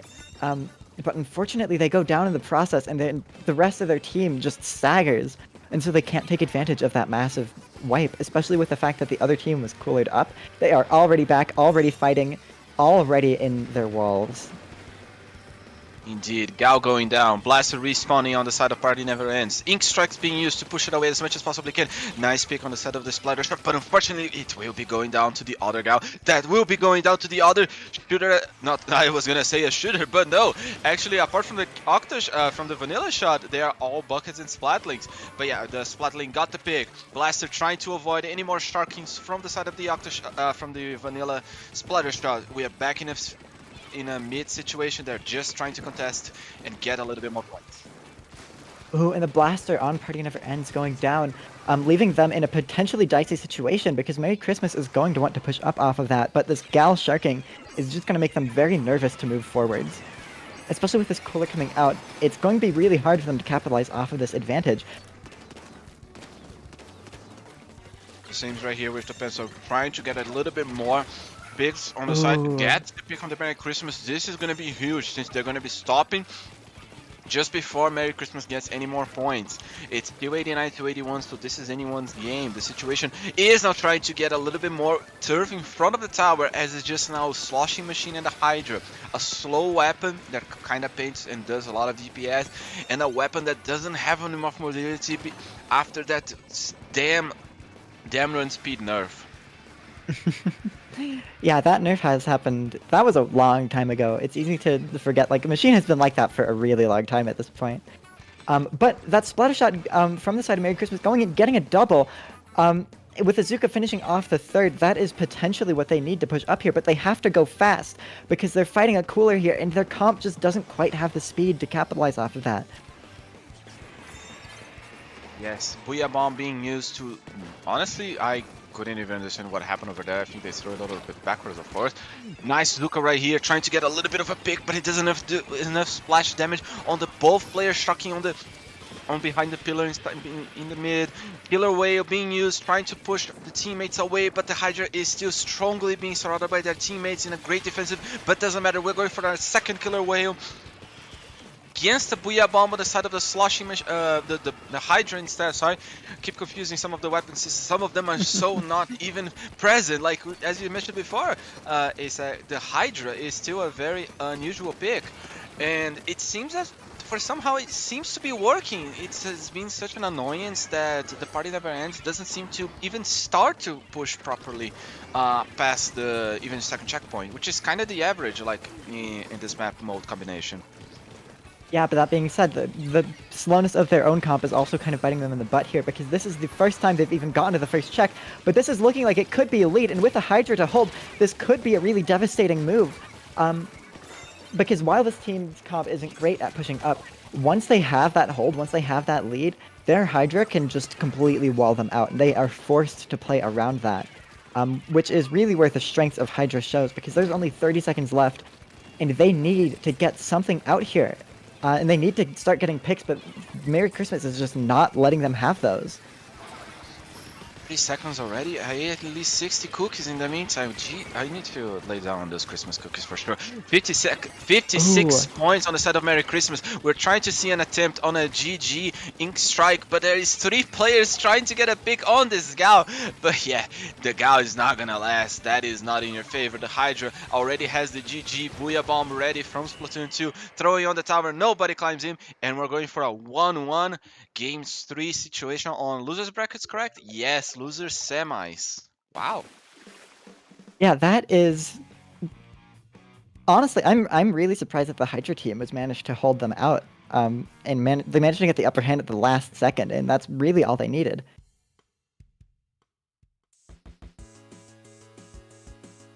And the flank from the splatter Yeah. shot. But unfortunately, the splatter shot gets splattered just a little bit afterwards. If only they got more points, if only the splatter shot didn't get splattered at, I think they would have capitalized on many more points. Yeah, really, it's a closer game than it seems. Both teams managed to push down to basically the same point. Merry Christmas was just able to get that little tiny bit further, and they were able to hold that once they'd gotten it. Very nice game. Very nice showing of kind of how you play around the 52 gals with the Hydra. But this is going to be really interesting because Humpback Rainmaker it's not a good map for Hydra in the slightest, but it is very good for buckets. It's also going to be good for that blaster, and its wall is a tiny bit awkward here. So this map probably favors Merry Christmas. But it's really anyone's game because it's also so short range that the 52 gal can do a lot of things uncontested sometimes. Yeah, couldn't agree more. Even the situation that we're not seeing much, but I kind of missed the moments that we had Dynamo on Splatoon 2. And the more weapons that you see in a more balanced way, I always am in favor of having a weapon pool that's gonna favor not only not being a robotic on screen, but also variety. given that exactly we do want to see, like I saw people were excited that there was a paintbrush on one of the stats that we saw earlier, so point sensors and missiles. And I'm sorry, I'm saying missiles for some reason. I need to stop playing Metroid. Like, just trying to get all those missiles from in Dread is being a pain. But back to Splatoon. Yeah, you have a good valid point in terms of the bucket. It's gonna be much more favorable for them and might be a struggle for the Gal. Yeah, but it really depends on what comp they pull out here because they really need to capitalize on that hard AoE. And what? What? I can't even tell which team is which. Both of them changed their comps so much. Okay, yeah. Wow, The okay. Hydra is the heavy deco now. Yeah, so So- it looks like they've opted away from the double gal in place of a machine, and Merry Christmas has opted for only one bucket. Oh wait, no, they've opted for no buckets instead of tent with the VAC and Kraken. Commentators This first. comp is confusing me. We'll have to see if they can make it work. I can see what they are trying to go for. It seems like their comp is built around trying to push down that street. Using the VAC and the Kraken to force space alongside the tent shield. But it's just a matter of can they even break the first check? Because their comp does not have great tools to fight. And that's what matters the most in mid on this map. Wait, in mid in Rainmaker? Like, I can kind of see that on zones and Clan Blitz, but Rainmaker, most of the times I feel that the fights always happens around kind of the checkpoints, like the choke points of the map. So maybe they are cooking something.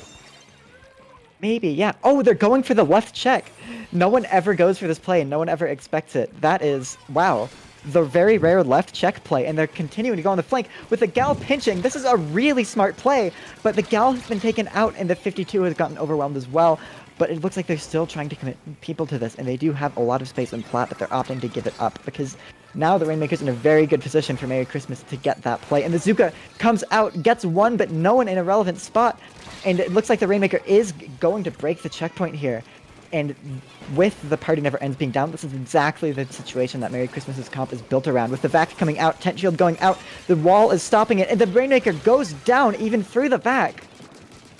And not to mention the Brella shield. How was that possible? But then the Brella is now gonna the Rainmaker shield explosion is dangerous in this game compared to others for sure. The Brella probably was gonna like, I didn't consider these possibilities. It's like the bird meme, like I am bad at math. No, it's like a very sad bird, just like I miscalculated. Yeah, I know as the much. image. That So risk was sad for the calculated, but man, teams. am I bad at math. Thank you so much for correcting on the meme. But yeah, 36 points. It's now the point that it's either I'm gonna be proven extremely wrong, because it seems like it's Ooh. just a matter of getting like past mid and then getting the choke points. Yeah, and here we see the Party Never Ends is finally on the way. I'm going to push the Zuka getting a very clutch pick, and the Heavy opting to drop and use the Kraken to get a pick on the Rainmaker. Very risky play there, because if they had missed that shot, that is so much space for the Party Never Ends. But they managed to get that pick on the Rainmaker and get back to a safe spot. The Splash going down to a random suction bomb. You hate to see it. To see it depending on where your team you're at, but on the situation, something that it seems to be in a struggle right now, it seems the Party Never Ends really doesn't want to be losing on the side. With only the Zap remaining on the clock, not getting splattered by the Burst Bomb, that was very unfortunate for the Splash to miss that throw. Getting cooler for their teammates is going to be so crucial for the Party Never Ends to try to get the Rainmaker on their hands. Ooh, that was being such a nice shot from Bazooka. The second one doesn't hit as well. Oh, no, it did. Oh, so it was a nice shot. Yeah, and here we see Merry Christmas is now on the defense, Tent Shield at the ready going left, but it looks like the Party Never Ends is taking a leaf out of the other team's playbook and going for the left push on the flank, and they are completely unprepared for it, just the VAC, and they are helpless. And that is going to be game, and the Party Never Ends has come out victorious. I was ready to make so many mentions about pushing the left side. They did it again, and they won the game by pushing twice on the left side. So, a rare win on left side and a rare double push on left side. for the party Yeah. never ends. And because here's the thing, because the reason that they lost the first checkpoint, like Merry Christmas got the first checkpoint, was because the Rainmaker was on the left side in the perfect situation to get pushed and just break the checkpoint. So it was easier because they pushed left. But it doesn't matter. Literally, the game-winning strategy was indeed to just push left. And now, what I kind of don't understand exactly is what could have Merry Christmas have done different, since literally the last player standing was the VAC using Umbrella, and I do want to emphasize the VAC because because they were using VAC, so there was nothing they could do to stop the Rainmaker from getting the lead.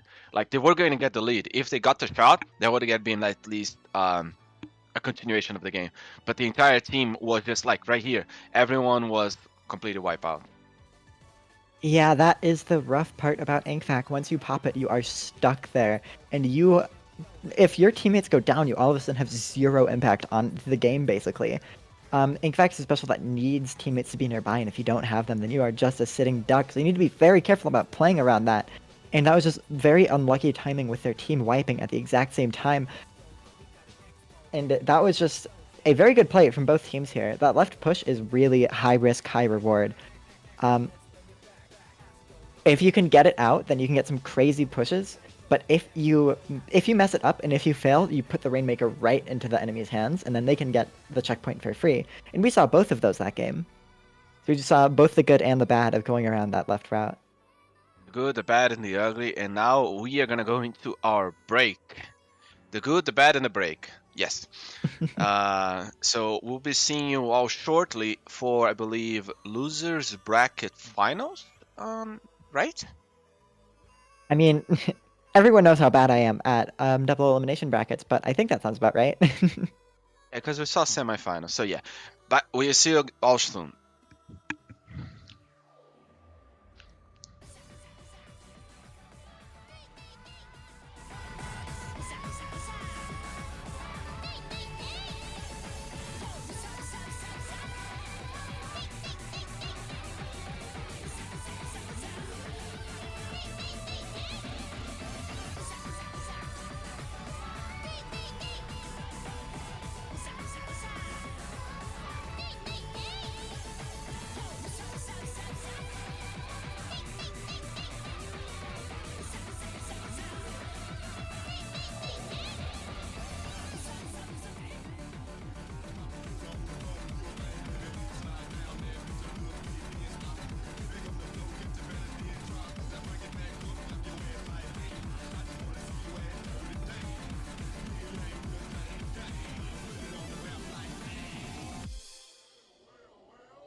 Porra.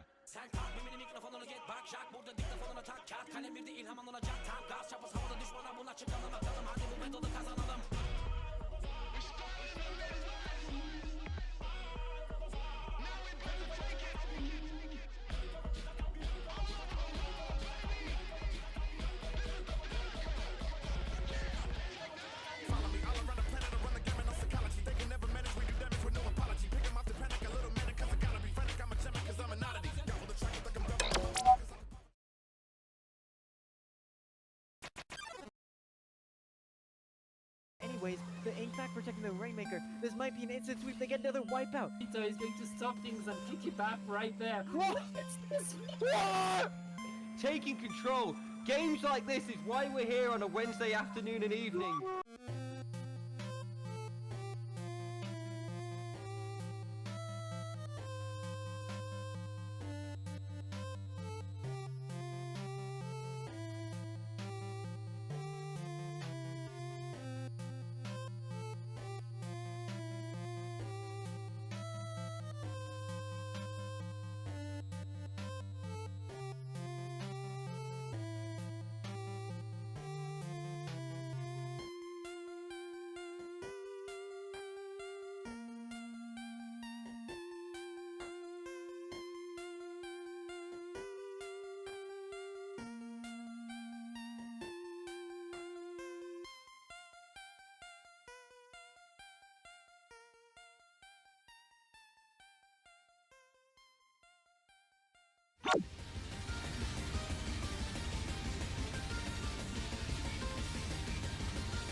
第1巻816ページ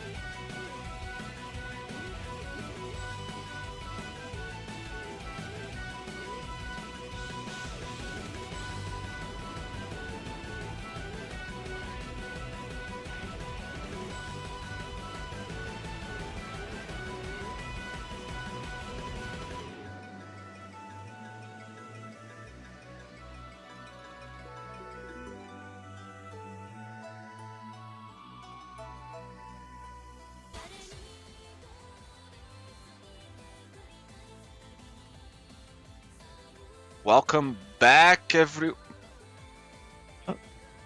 Welcome back, everyone, to 299 editions of Paddling Pool. We are going to be starting even next year with the 300, just off from the ad. But now I have a very important question to ask you about Christmas. People say that Die Hard is the Christmas movie. Should we consider Sonic 3 a Christmas movie? Keep in mind, I haven't watched Sonic 3, so I'm not gonna spoil anything to anyone, but I kind of want to know what makes it a Christmas movie. I have never seen that movie before. Die Hard or Sonic 3? I've never seen either of them actually. So the plot for Die Hard is just like it because the time year where the movie is in Christmas. So it passes during Christmas, but the topic has nothing to do with Christmas. And if we go for like, for example, like The Nightmare Before Christmas, it's a Christmas movie because it has Christmas in it and because it has Christmas theme. But what about just being on the day of Christmas? So that's the question that I'm posing to everyone. But instead, I also want to put a pin and now go for the next set, that is losers finals, with also a gal on both sides this time. Ooh, yeah, and it does. Wait, are they swapped? Wasn't a I think the question. team names are Yes, swapped. go. Yeah, there we go. That's better. It does look like you're seeing a roller comp from Tickle Fan Club.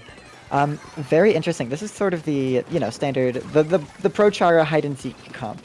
I guess that was Kyo that originally like popularized that term. But either way, they've got the End Splash Roller 52, very stally. So we'll see how they play it. If they play it like Pro Chara says they should. But this roller going in with a crazy bubble, but they end up turning their back for just a little bit too long, and they get picked off by the blaster. But that doesn't stop them from pushing the tower. But this blaster might. Getting one, but no, it's just the pen, and Tickle Fan Club is continuing to throw themselves forward with the roller in the top right, or left. No, that's right. I know my lefts and rights. But they have gone down, and here comes the blaster, getting two with two shots, and that is just the 52 gal, and they are being absolutely rushed down and picked off, and that is going to be a very dominant first push, but also a very aggressive wipe. This is a nice chance for the Party Never Ends to prove themselves and make that push back.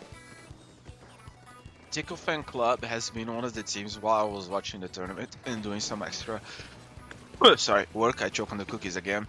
It seems that the strategy they use with the roller is to be like they have it ready, or at least close to when they actually want to use it, so they can actually be so far away in front that you cannot pay attention to the tower. It's like a more of a division and conquer situation, and it seems that in terms of like playing the comp, the Party Never Ends is aware of the attempt of the roller on Sharky. I don't remember exactly who they were facing on each of the brackets before, but it seems that they are aware of how this roller is going to be playing.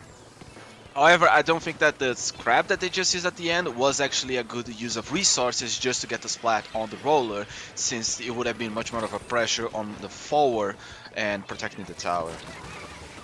Ooh, and the 52 gal getting a trade on the blaster, stepping just a couple inches too far in front of that splash wall. And that is going to be a slight advantage for the Party Never Ends, especially with this crab coming out. Yeah, that is going to be too down, but here comes the roller. Watch out! Getting one, getting two, now completely under everywhere and ratting around. Getting three. And that is going to be a huge play, and now the party never ends has to be very careful because they are now very scared of that roller. Because that was crazy. That was a classic roller moment where you pop out and then all of a sudden everyone just dies. Yeah, so yeah, it is the role that's gonna be doing the very, like, I wouldn't say the plays, but it's like such quick plays that you have to react accordingly so you don't get caught off guard. Example, they popped the bubbler. That was a quick play because now they have to be aware that the bubbler is going to be being used as a shield, but they also need to be very patient so they don't get splattered by someone flanking behind them, since they were just paying attention to something that wasn't the roller and was the bubbler instead. And that's why I feel that this player is very good in terms of awareness. Yeah, that's one of the main key ingredients in good roller players. You really need to be able to tell where everyone is looking and where they're not looking, and then go where they're not looking. Just playing off of the information that the enemy team has, it's not something that people think about a lot.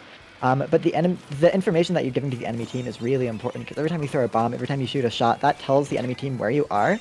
And if you can be very disciplined in the actions you take, it means that the enemy team will have no idea where you are.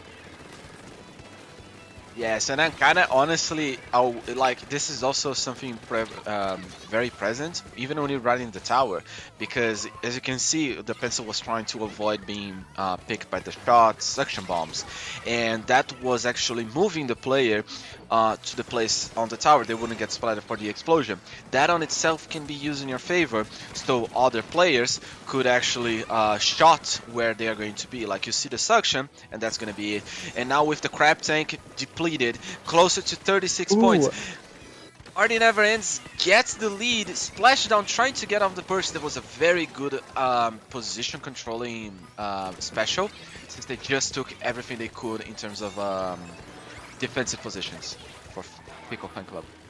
Yeah, a lead swap this late into the game and with this heavy of a score is really bad, and that is going to be a wipeout on the enemy team. They're going to have to do a lot to prevent this from being a KO, and they are not able to pull it off, and that is going to be game 1, going to the Party Never Ends. Party Never Ends doesn't want to end this tournament. They want to continue playing until the last person in the party leaves. So by default, they're actually the winners. And then they can forever sit, being the only 4 people left in the tournament, and have a party of their own. Exactly. Honestly, yeah, actually, it was... would be fitting if they squid party. Yeah, I can imagine that if they like get a wipe last second, that would be a very thematic move. But yeah, this game was definitely really interesting. I think it was just a really good demonstration of being able to commit your resources into the right places, throwing the bombs at the tower, getting yourself into the right corner, playing around the enemy information and what kind of stuff they know about you. Very well played, because that team did not get that far by just out mechanicking people. That was entirely just making clever decisions. But then again, the Party Never Ends came back with some clever plays of their own. Overall, very nice game between 2 teams that clearly know what they're doing. Exactly. Also not to mention, did you notice that there wasn't actually that many pushes in terms of quantities? We saw one big push at the beginning. No, one normal push from the Party Never Ends, and no, actually, no, sorry, who pushed a Tickle Fan Club pushed first because of the roller and the bubbler, and then Party Never Ends attempted one push, then Tickle got a little bit further on their push, and then after that it was just singular push from the Party Never Ends, so we got about 4, I think 5 if I miscounted one, from the Party Never Ends stopping and then coming back to tower. Yeah, High Goldfish Market being such a long map really, really favors itself towards those long, swingy pushes. If you're just trying to go for very short pushes, then you're not going to get the tower very far. It's really more about whether or not you can get that long, extended push with lots of specials being chained together, and just making smart decisions overall. But here we are going into this next game, seeing very similar comps from both teams. If not, I think those are both exactly the same. So both of them are very confident that they can win this, and that game was really close. So this is just a matter of which team plays better.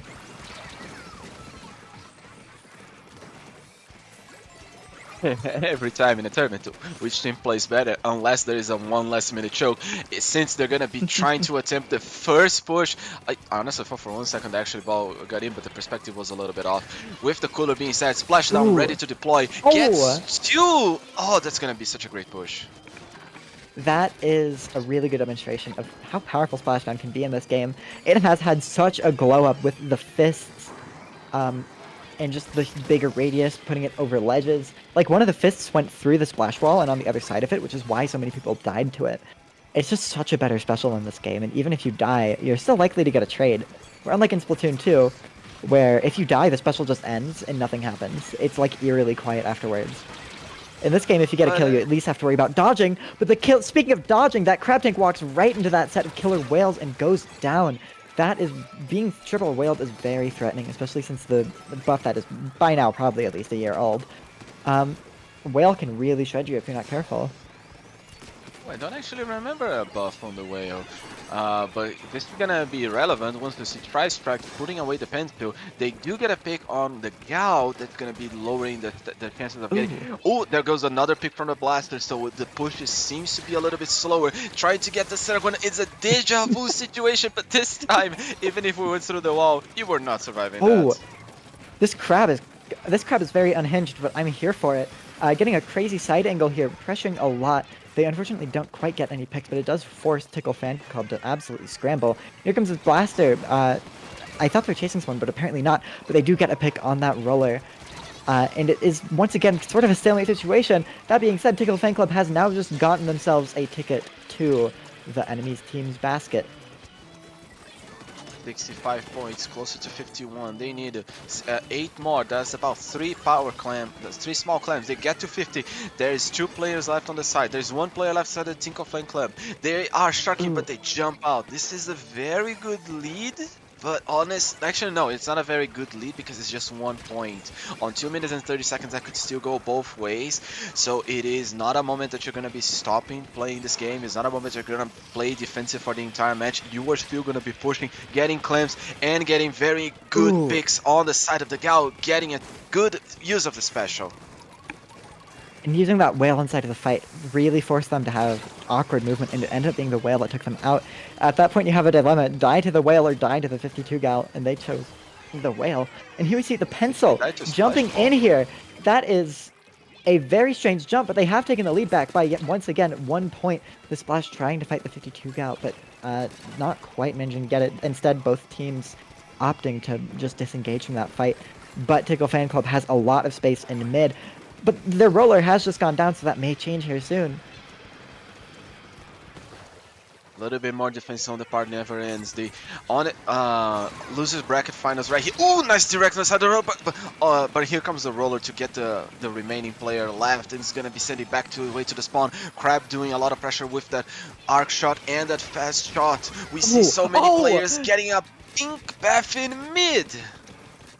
That roller took a situation that was almost certain doom and then turned it into getting one and then trading. That is absolutely insane and bought their team so much space, and this is going to be the lead swapping once again, maybe? It's hard to tell at this point. Both teams have been so close in their scores, but now we're finally seeing one team taking a decisive lead. But they have just gone 2 down. The party never ends. Needs to get something done now, but not when they're staggering. Oh, and the ball! No, not quite. So and close, but no cigar. Yeah, and now the party never ends has to make a very decisive push here with only 30 seconds left. Cooler coming out. They need to build these resources, and they need to just snowball here. If they can get an advantage using what they have now, then they can just completely snowball this and manage to hold by the basket later. Splashdown coming out, going down, not getting any value. They've learned that Blaster's trick, and they're not going to die to the Splashdown once again. And that is really bad for the party never ends.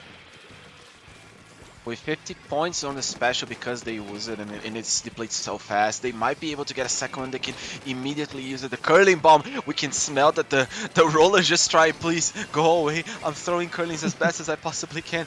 Please, no, don't come near. Oh. The roller does go down. The splash coming in with their own special. The Tri Strike, very good alignment on all 3, but it goes down as well. They don't have a power. Where is the power from the side of the party never ends? There's a wall. They hit the wall. The blaster coming in, but it's not gonna be it. They scored. Boop Duper on the roller, really just going for a decisive play there. Managed to get so much value off of that shark, getting, I think, triple basically. If they weren't there, then that game may have ended up very differently. Honestly, it was such a, not to say messy situation, I would just say a confounded situation. There were so many players trying to push. It's like two unstoppable forces colliding. Honestly, an anime moment, by the way. And I don't think we're gonna be able to read a play, but yeah, I do have I do think you have a point. The roller getting that triple might have been the difference, especially because getting splattered by the roller, and then the roller getting splattered, and then the splash getting splattered. It was the opportunity for the party never ends to push. They had the opportunity. They had so much potential for scoring, but unfortunately, they still respawn. And not to mention poor curling replay. Yeah, that Boop Duper came in clutch that game. I love that name, by the way, Boop Duper. That's fun to say. But look at that. Just absolutely getting 2, getting 3. That is insane play there, and that is going to tie it up.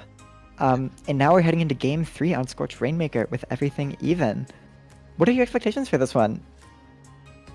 Scorch Rainmaker is... It's peculiar because it seems that even like, because here's the thing, Scorch Rainmaker, the checkpoint and the Clan Blitz basket are technically in the same spot. Also Christmas tree, another part of the decorations that I have. So it's not that fancy. It's just trying to make it a little bit more Christmassy.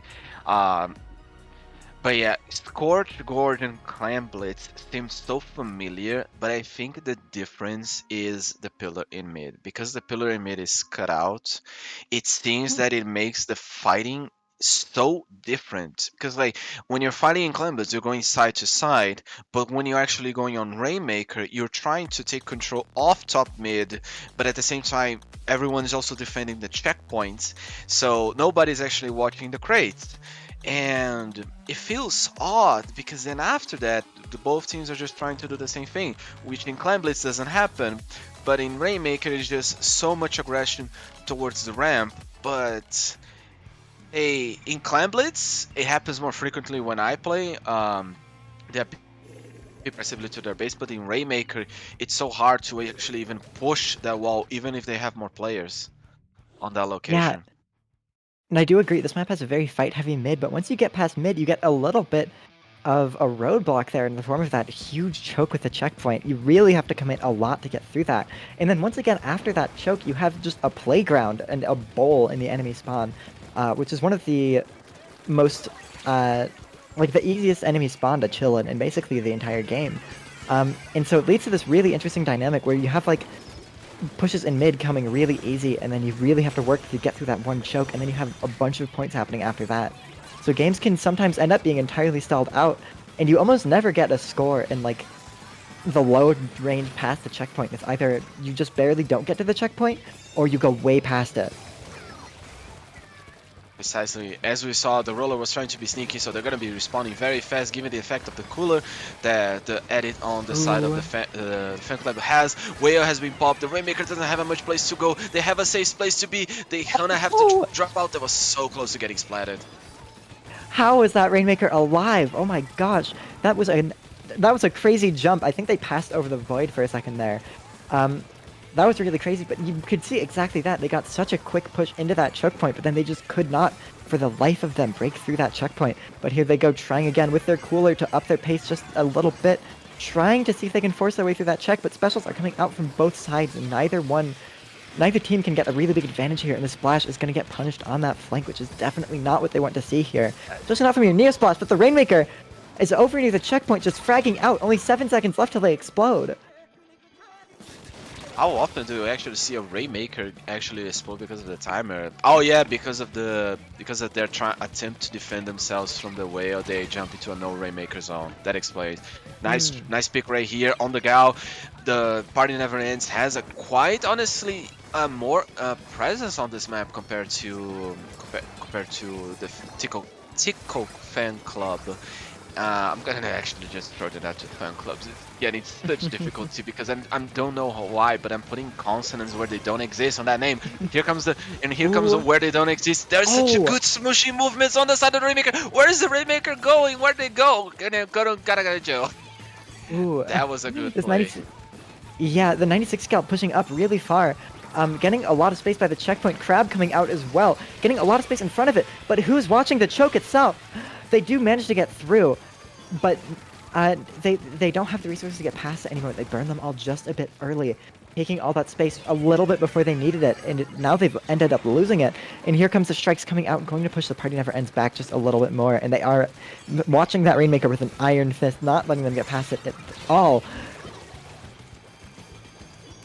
Honestly, I think they had a good play right here because given that in just a few moments when the Rainmaker program was broken, they're trying to get as close as possible to the last checkpoint. The edit goes down. The roller's throwing curlings. It's a wipeout. It's in favor of the Party Never Ends. They will be able to actually end this match. Here comes Ray trying to get the positions that they wanted as a gal. They still right there on the top as the 96 does go down, but they get so close to 19 points. That does put Tickle Fan Club in a very difficult situation since they didn't even broke the first checkpoint. Yeah, that is such a decisive lead, but it's Scorch Rainmaker. Really, anything could happen. This map can be so swingy sometimes. But they managed to get a push really far up into that ramp, so it's going to be really hard for them to take up from it. Especially the fact that Party Never Ends has double wall. It's going to be even harder for them to break past their defenses. Because now they're chilling. They can just stall out for the rest of the game here. They don't even need to interact with the objective. Yeah, honestly, I feel that, honestly, I mean, if I were in the Tickle Fan Club situation right here, it seems that you barely don't have any options for the Rainmaker. Like, if you get the big, that's gonna be huge, that you're gonna get some time, but the Rainmaker is still in your base, and the Party Never Ends is gonna be able to just still have control of mid. So should you reset the Rainmaker, leave it there? It's literally a situation that you're gonna have to basically just play with time, and that's something the Tickle Fan Club doesn't have. They actually do need to break the first checkpoint as fast as possible. Yeah, with only 30 seconds left and no points on the board, this is not looking good for them. They need to make a decisive play here, and they need to get some sort of a lead, but it's just not going to happen. They have gone 2 down once again, and that is going to be the roller left by themselves, trying to stall out on the left. If they can pull enough attention, it might give Tickle Fan Club enough space to start pushing back into mid, and they have managed to take that opportunity very nicely, and they're just getting a tiny foothold here, and they need to get something. They need to get some picks now, but these gals are just so good at stalling out these fights. I don't know if it's going to happen, and here comes the Kraken. But the Rainmaker is standing on grates, and so they are safe from the Kraken, but they aren't safe from that Crab Tank, and they are now burning the time with that retreat option.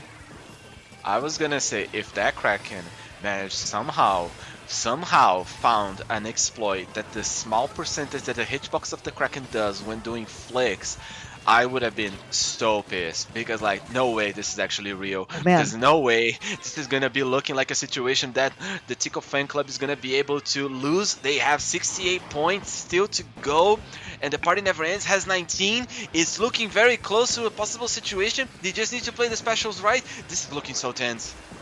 And the Party Never Ends is playing so scared. None of them are dropping and fighting. This is not the situation you want to be in. If they're playing too safe, they're going to give Tickle Fan Club a lot of space, but that bomb taking them out, taking out 2 is going to be so unfortunate. And that's going to be the Rainmaker going down.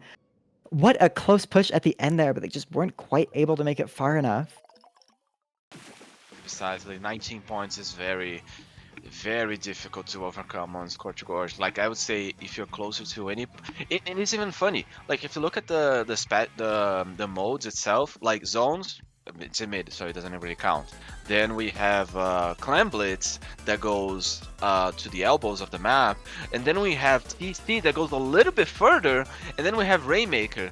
Like, honestly, it's so weird, like how Rainmaker is so oh, right here, like where they come, where they go. That's such a movement from Draco right here. Very nice. But yeah, on the push, it was looking dire situation. And honestly, round of applause for the Party Never Ends, because when playing defensive, they didn't drop aimlessly. They knew where the Rainmaker needed to pass, and they applied a proper push in terms of sub pressure and paint pressure. Yeah, but that situation was looking a little bit dicey there because they were a little bit clumped. If the Rainmaker had shot in the right spot, then that could have been disastrous for them. But luckily, they managed to avoid that fate and just barely managed to get that.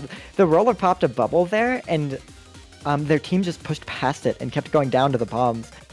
Just bounced off the shield. That was really unfortunate for them. Yeah, no, I think the roller had the quite correct idea in terms of placing the bubbler. However, there were so many subs being thrown. You were talking about the bubbler at the very end, right? Yeah. Just yeah. I think the roller did the correct play because like that was what you needed. You need a bubbler there to be like because that's like the like it's like a funnel. Like you're gonna be shooting here, you have a lengthier area that you can actually shoot the target, and then right here is you have a more likely chance to hit the enemy. So if you put a bubbler here, you actually have less odds of hitting the target. But given the situation, it wasn't looking good overall because they couldn't even get the Rainmaker closer to the bubbler. Yeah, and I think they just crumbled under the pressure a tiny bit there.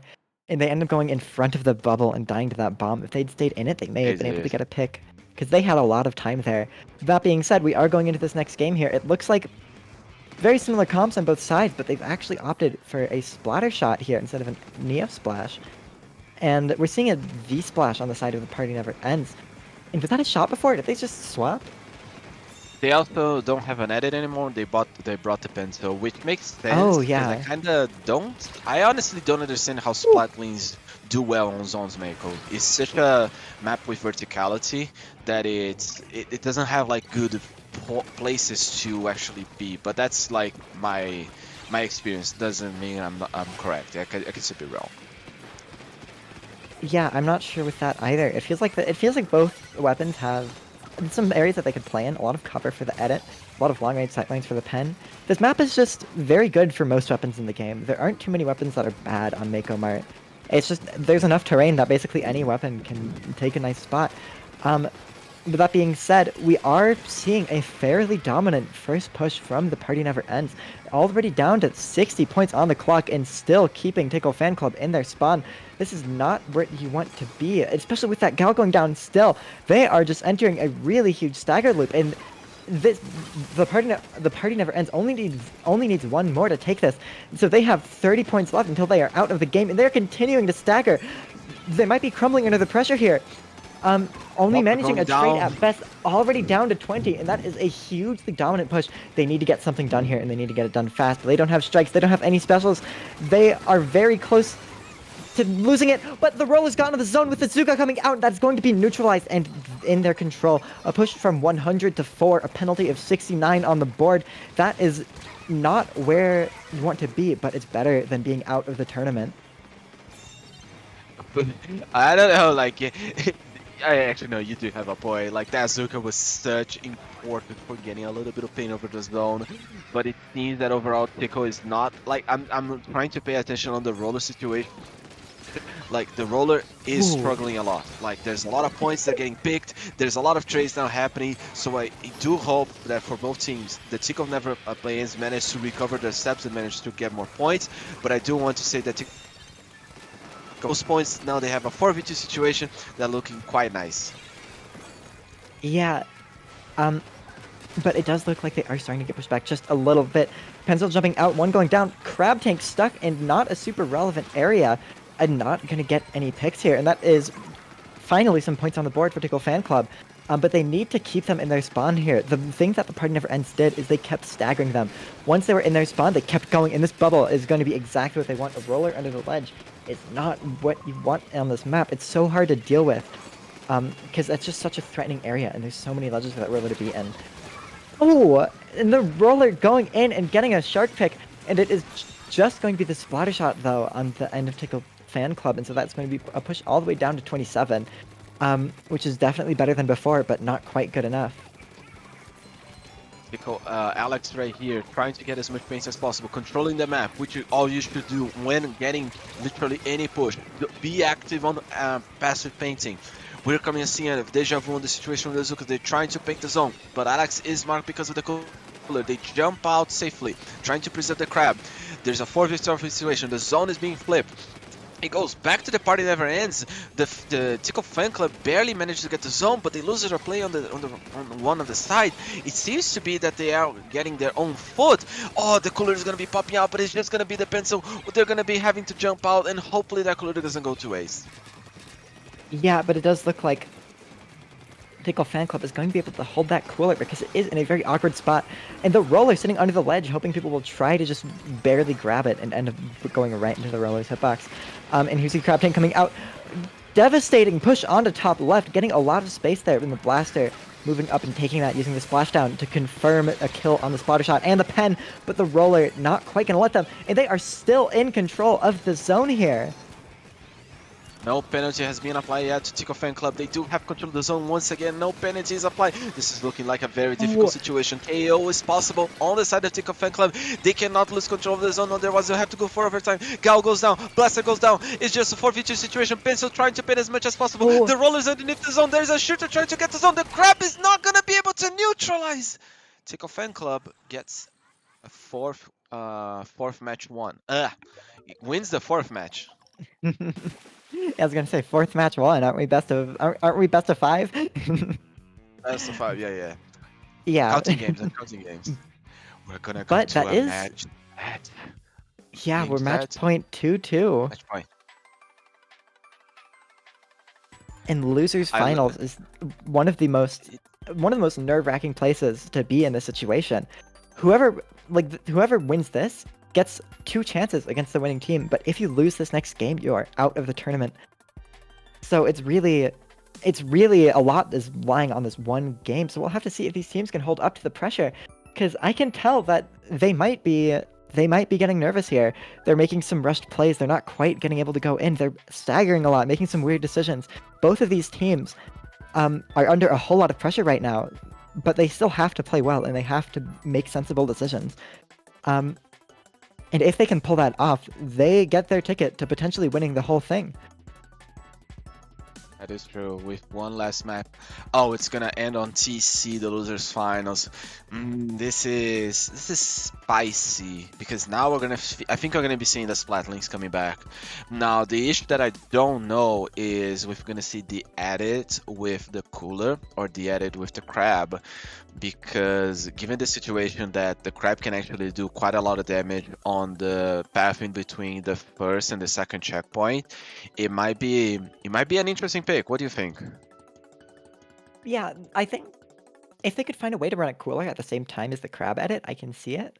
But there's just not many cooler options in this game. Like, if you're running a Crab edit, you're kind of just forced on Zap. And Zap is not... Zap. Yeah, and Zap isn't fantastic in this meta right now. Really? It can work, but it does really limit your comps running a Crab edit. Because you're locked out of Pen, you're locked out of the vanilla edit, which are the 2 main cooler options in this game, leaving you with just Zap. And that can make the rest of your comp building awkward.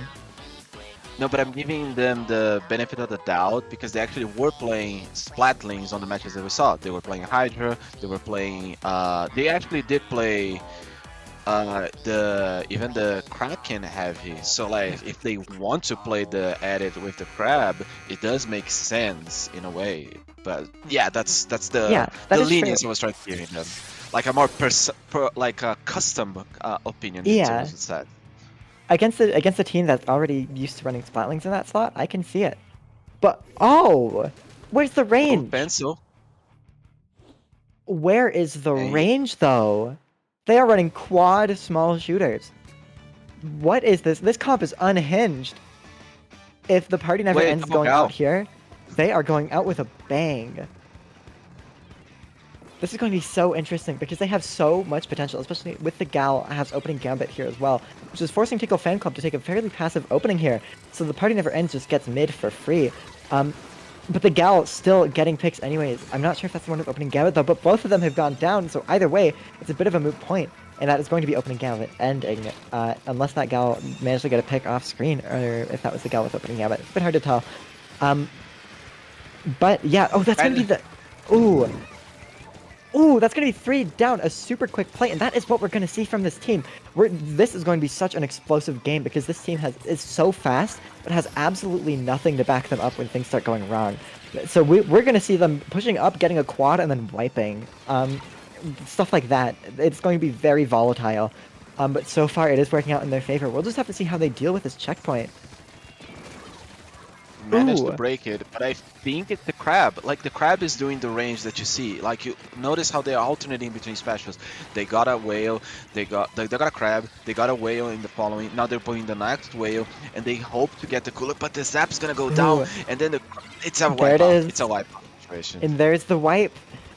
And now the party never ends, kind of forced to play in their spawn for specials. If I was Tickle Fan Club here, I'd be making sure to take this space very quickly before they can get a crab tank set up. And Bazooka getting 2 in bats is going to be absolutely disastrous. That's going to be their crab tank down, and that was really the tool that they were relying on to stabilize their comp and hold this for the push. That is really bad for them, but the tower is still so far back. Tickle Fan Club has to hold this for a really long time. I mean, they do have cooler. Just 2 gals remaining alive. It's gonna be a situation they might be able to get even closer to 50 points, but given that everyone just respawned, and I don't think the players of Tickle Flame Club managed to spawn in or jump into the edit, the tower is gonna go back a little bit towards mid, and they're gonna have to reset the fort. Yeah, and here comes the whale coming out from the gal. Roller potentially moving up off of this with the bubble. Splash getting the 52. And the crab tank starting, but going down, getting a trade with the roller. And that is going to be just the edit left. And that's going to be a wipe. And here we see just so many wipes this game. This game is going to be so volatile because the longest range weapon in the lobby is an edit, and everything else is... The second longest range weapon is 52 gal. So this is just like a brawl in mid. This is just the death pit.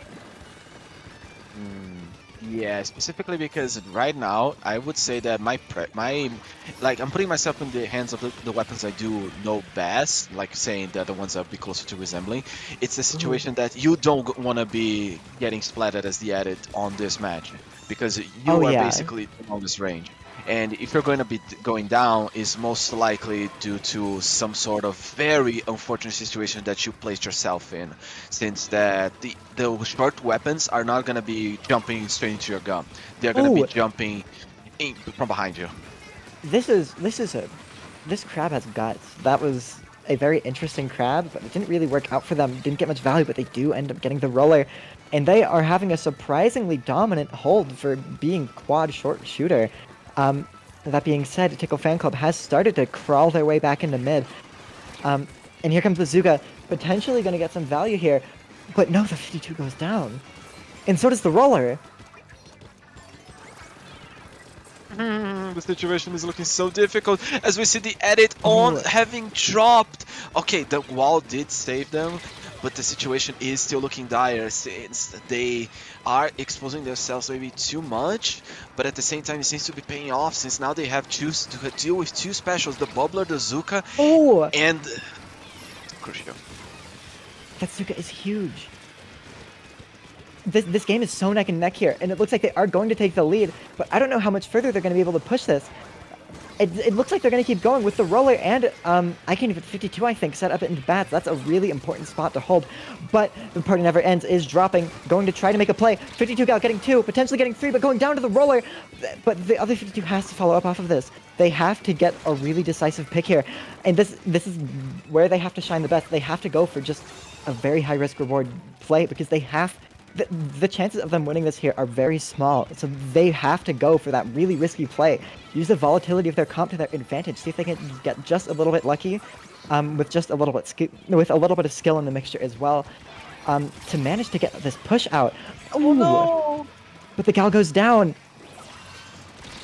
Oh, here comes the crab. The crab goes down. It's GG's. They're gonna climb the tower, and that's gonna be the end of the game. I'm sorry, party never ends. The party has unfortunately ended for them, leaving them getting 3rd place, losing game 5. That was a very nice set between those guys. That was neck and neck. That was really interesting. That was fun to watch. Did you say that the Zuka that we saw on camera was the crucial point that made it possible to not like get to the 4 points or 8 points, but like just basically crossing the lead? Yeah, and in a situation where you're relying so much on that crab tank, to hold and to stabilize for your team. The splash basically has to play like an anchor, and it's not a weapon that's very good at staying alive, not as well as an edit, or even a pen or something. And so it really forces them in that situation where they have to just live. And if they go down, it can be so bad for their team, and that's exactly what we saw this game. The splash went down at just the wrong moment. That crab couldn't come out, and they just couldn't get the hold off because of that. Yeah, I think no, right here. We didn't manage to get on the replay, but like the Gao was in such a difficult situation. Even if they didn't get hit by the roller, they were getting shot for so many angles, and they added like not looking. Like here's the thing.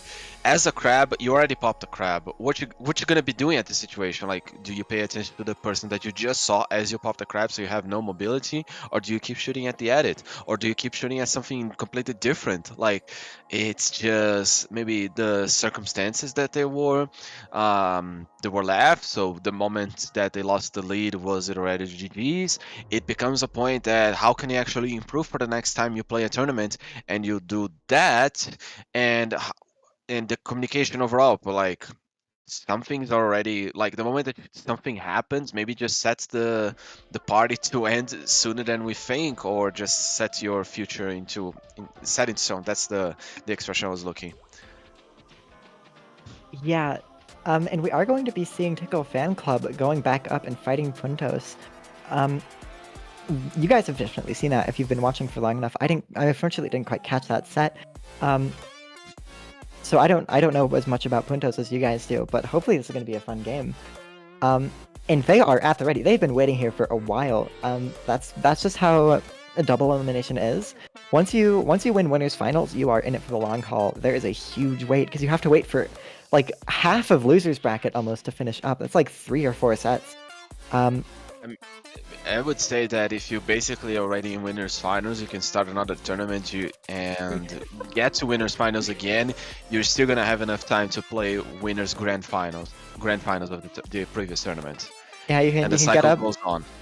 You gotta make some food, go outside, take a nap, go visit your grandma, go on a flight to somewhere new, and then come back, and then you'll still be a set out from the next game in the tournament. Go around the world in 80 tournaments, and all of them you have set up to get winner finals. Just so all of them line up perfectly. Yeah, and I recently made final bracket in Gamma. I actually got there twice, and let me tell you, it is stressful. Low ink, yeah. It is stressful when you're in this situation. Even when like both days we just didn't quite perform as well on day 1. So we got into Gamma bracket on day 2, and we stomped most of them. But then that final game is just so stressful because you have to wait like an hour, and then like you're fighting a team where if you lose to them, like you get another bracket, and that bracket is so stressful. Once you hit that bracket reset, it's all or nothing. And so we'll have to see how these teams can handle the pressure, because this is a very nerve-wracking set. Whoever wins these games right here gets all the beans, all the marbles.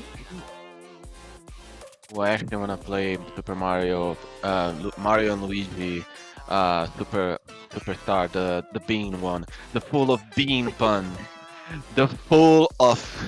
Honestly, that game is just so much personality overall, and kind of like the visuals of Brothership as well. Yeah. Okay, so I actually have a Splatoon question. Which game has the most personality in terms of like the NPCs? When I say NPCs, I mean both. I'm gonna say actually split in between the Inklings and Octolings. So like, for example, the victory animations in Splatoon 1 would be personalities. But I also don't want to mix yet just the idols' personalities. Like the full expression that they make, because like for some people they actually would consider the end of Octo expansion in Splatoon 3 to be very emotional and does show a lot of personality from all the NPCs. But like I'm gonna actually split in terms of like the player characters and the NPC characters. Player characters? That's an interesting question. I think as the games have progressed, the player models have gotten better, more expressive. Splatoon 2, they didn't even have a rig for the face. They just swapped out faceplates, like claymation almost. They In still Splatoon do. 2. No, and I have models here. I have the Blender models. It's still the Huh. it's still this. It's still this. That's interesting. I could have. It at least. I Yeah, it it feels a was bit more dynamic to me. But I do think I the mean, animations are a bit worse in this game. Because worse. they didn't actually they didn't actually program animations for any of the like they didn't program the Inkling Boy or Octoling Boy animations into this game. Everyone uses the same animations regardless, which is just really funny to me. Does the game split in between both body types? Well, you can.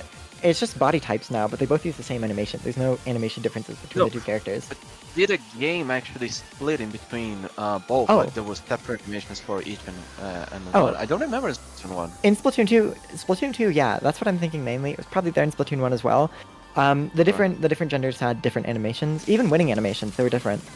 But in this game, it's all the same animations, the idle animations, the winning animations, everything, it's the same, which is just... It's not like they're programmed to be gender neutral. They're programmed... They just took the, like, Inkling Girl and Octoling Girl ones and put those into the game, basically, and then... So yeah, I just think that's a funny detail. So I think Splatoon 2 probably had the player characters had the most expression and the most personality. True. And I think the like characters, like for the story mode, also had the most in that game.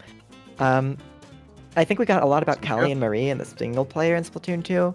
And then Octo Expansion, we got so much character, and really everyone there, like the text, the like chat logs, all of the interactions, way more than Side Order did in this game. But then the single player in Splatoon 3, I'd say, has more characters, at least. It has a more in-depth story, but I'm not sure how well the characterization shines through on that one. I can kind of see what you mean with Splatoon 2 having the most personality.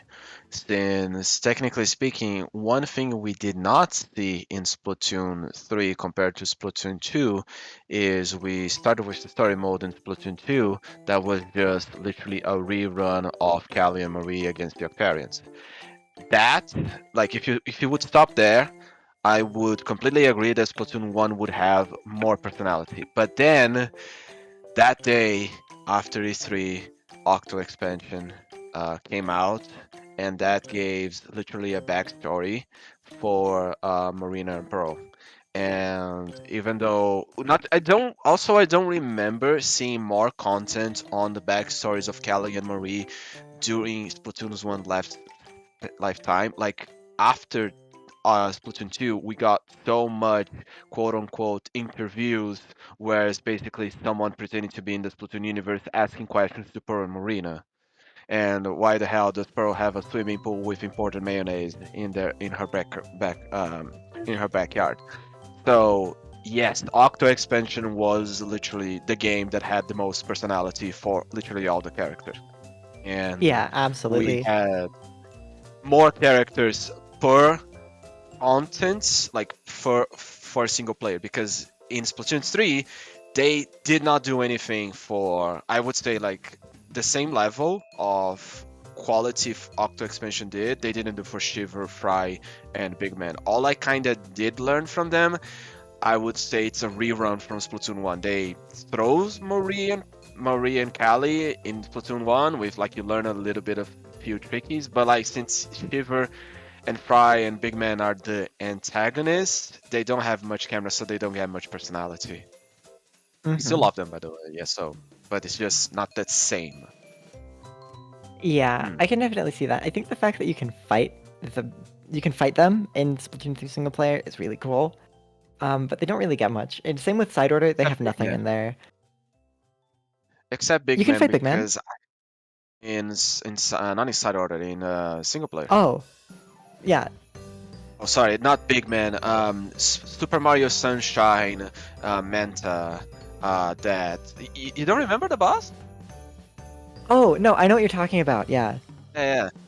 That was a really fun reference.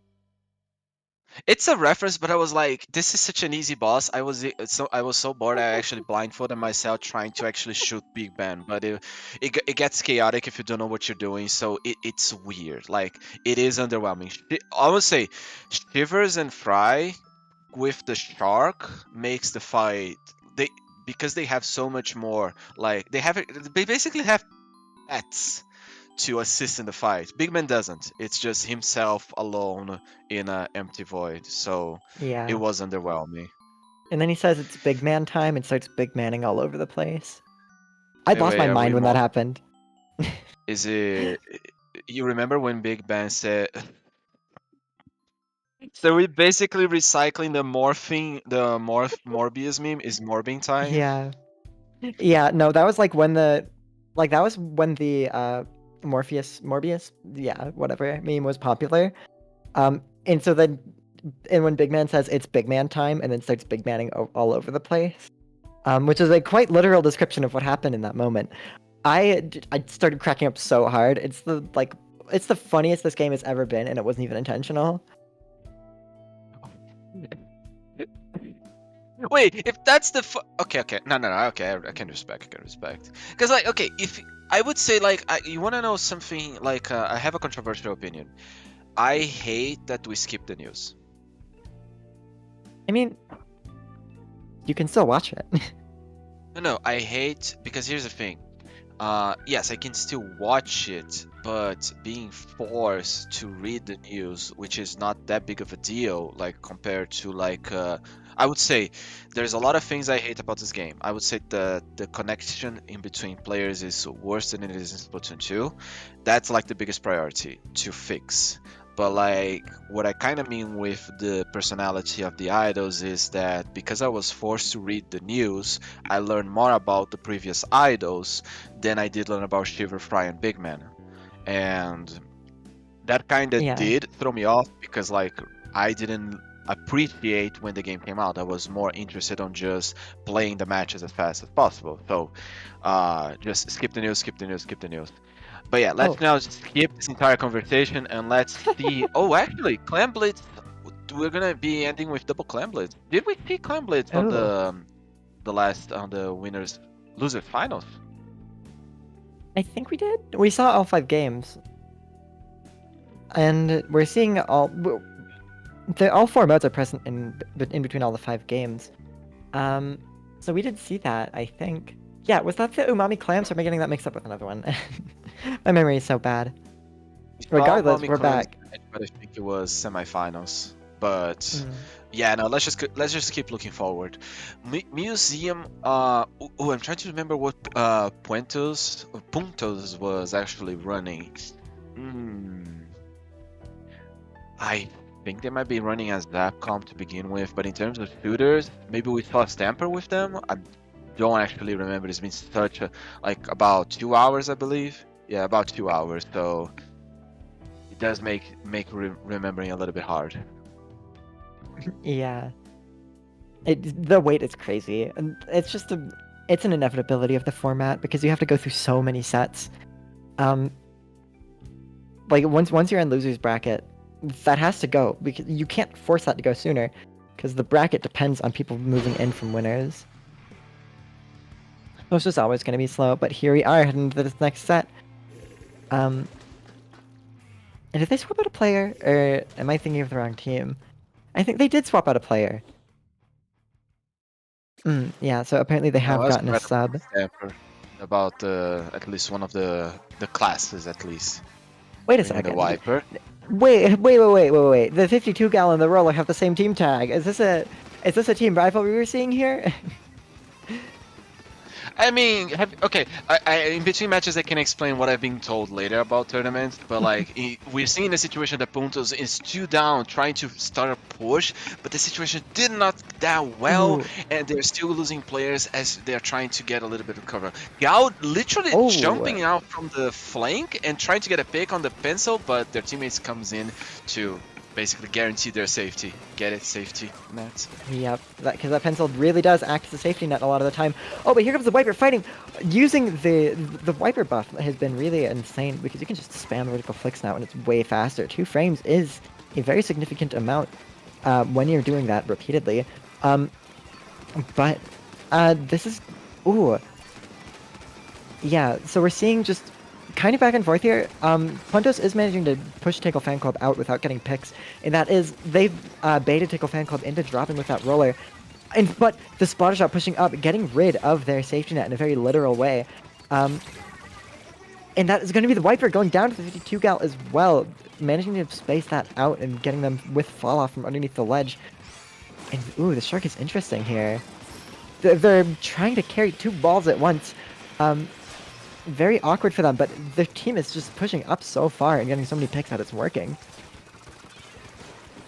I would say the situation looks interesting because it's like they're trying to stop, but at the same time it seems that Tickle Fan Club is on the warm-up state. Like, they have been playing so many matches that are like, we're coming here, we're gonna actually take game 1, game 2, game 3, and then game 1, game 2, game 3, and win the entire tournament. Like, you notice how fast it seems like I'm fighting a fire with ice. Yeah, that is how this is. We're seeing grand finals is always it's a battle between people who have been playing all day and people who have gotten really cold. So it's just who can win out, whether or not the losers team has more stamina, or the winners team has more of an ability to not. Oh my gosh, I'm so sorry. To not lose lose their groove. Don't worry, I'm also getting to that point as well. We cannot forget to not breathe. But what the problem is in my metaphor when it comes to ice and fire, the ice eventually will melt into water, and if that gets a lot in your base, that is a lot of pressure, and may be able to destroy fire in just one clean soup by denying them any moment for breathing. That actually came full circle, and I was actually winging it so much on that metaphor. But yeah, that's the situation that they managed to get so many claims. It's just a roller and a gal left. They pop Killer Whale on just a shot and one other player. That whale is being so underused by just 2 of them going. The pencil trying to stop the push, getting the pick on the on the other pencil. But it seems that 55 points seems to be a good point for them to stop and maybe regroup and getting more claims. Yeah, and here comes the Pen getting top mid, doing some really things, but the Typhlo on the roller has a pretty nasty Shark here, and they have shown themselves, but maybe just a tiny bit early, and they're forced to jump out. That is really unfortunate that they just poked out just a little bit too soon, and here comes the Gal going down. Roller going down as well, trading with the Wiper, it looks like. That's such a difficult situation. Ooh. The Gal is so much movement. Here comes the... Oh, actually, first time I'm seeing Hammer on the stream. Let's go. Oh, actually, my time commentating, yes, that is true. First time I'm seeing Hammer. We're seeing the cooler jumping out, trying to get another cooler. Bubbler being aggressive, being putting mid, but getting splattered just afterwards. This is not looking a situation that Tickle Fans has been able to keep the same steam, even though the water has evaporated and caused a bit of steam. That Zuka was crazy, and here comes the Whale trying to follow up. If that person got hit by the Zuka at all, that is going to be a very bad moment for them. And here we see 30 seconds left. The lead has just swapped, and Puntos is now, they now have the upper hand. With only 30 seconds left, Tickle Fan Club has to get something done. They have to get it done fast, but they are continuing to stagger. And with Puntos pushing all the way down to 7, this is not looking like a very good situation. Ooh. V2, there's one player on Club getting into their base. They are closer in a situation they can just jump in. They're going to get the high ground. There's 2 players now. Roller doesn't have enough special for using the bubbler. They're throwing walls. They're hoping they can stop. We see a Roller flexing on the hurling bomb. They're throwing the ball forward. Maybe they actually just did that so they don't get picked. Oh my god, the Wiper doesn't get picked, but the roll is just Fickle Fan Club. Pencils players left. It's gonna be and oh, they're going for more. They're going for more picks. Oh, getting that KD up at the end of the screen. Really, that was a really nice game. And we'll have to see. This is not a very good situation because Puntos is only going to get warmer from here, and Tickle Fan Club is only going to get more exhausted. So if you're losing the first game of the first set, that is not a very good sign. But they could still totally take this back. That game felt pretty darn close between them. did feel that in the beginning it was more favorable to Tickle Fan Club, but then afterwards I think Puntos got their situation like in overall managed to put their feet on the ground, like and basically get their points back.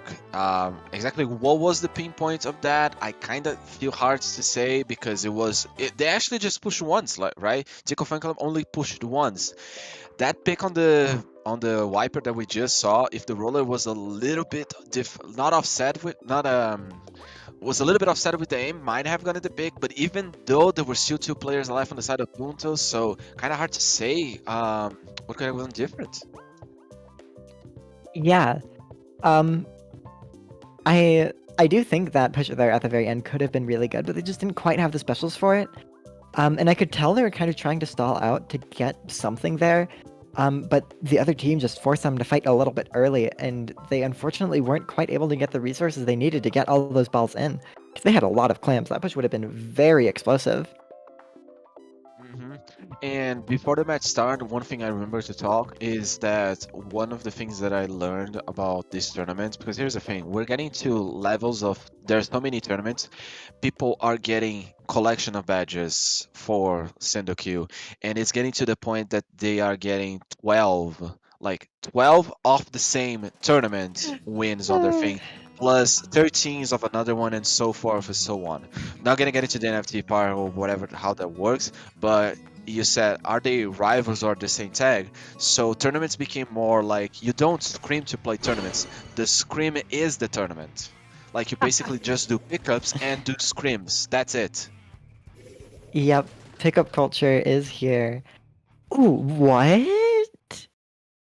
These comps are so weird. We're seeing an Octobrush, and we're seeing triple shooter and then a range blaster. Range blaster. On this I mean, map, you did I can ask see where's the the vision range though. on the. Did ask about the range on the previous Oh. matches. I guess they didn't understand it was talking about the range of the weapon overall, not the range blaster. Yeah, that is really interesting here. I feel like this team comp is built around just supporting that range and letting them go in really hard. So if I was Puntos here, I would just target that range and try to deny them from fights. And see if you can get them in bad situations. Or alternatively, there's also the choice of trying your best to ignore the range and targeting everything else, and knocking the range by knocking everything out from under their feet. But regardless, that is going to be a pretty strong early play for Puntos, getting just 2 on top right, and that's the only plays they have on the board right now. But they do need to worry about tower still, because they were both too distracted looking at top right that they just took top left and shredded the tower. I was trying to count as many possible as I could. I think I counted at least 8 splats plus 4 in the beginning. So in the first minutes of the match, there is an average of 3 splats that Tico Fan Club got because of the aggressiveness of Puntos and their attempt to get the tower back. But it seems that they're not paying attention to what you said, and they are giving space to the range blaster, and that is doing loads and loads of damage. Yes, indeed. Especially with that Octobrush, that really isn't a matchup that they're prepared for, I feel. And they're just managing to just like jump off the ledge and getting some picks, because Octobrush can be very annoying in that way, where you can just jump off and then swing your brush around and then get some picks. And with the Zipcaster as well, it can be pretty threatening. If you just like zip to a really high up wall and then drop down, it's a very consistent way to get a pick. But Puntos has started to get just a little bit of a foothold here in mid.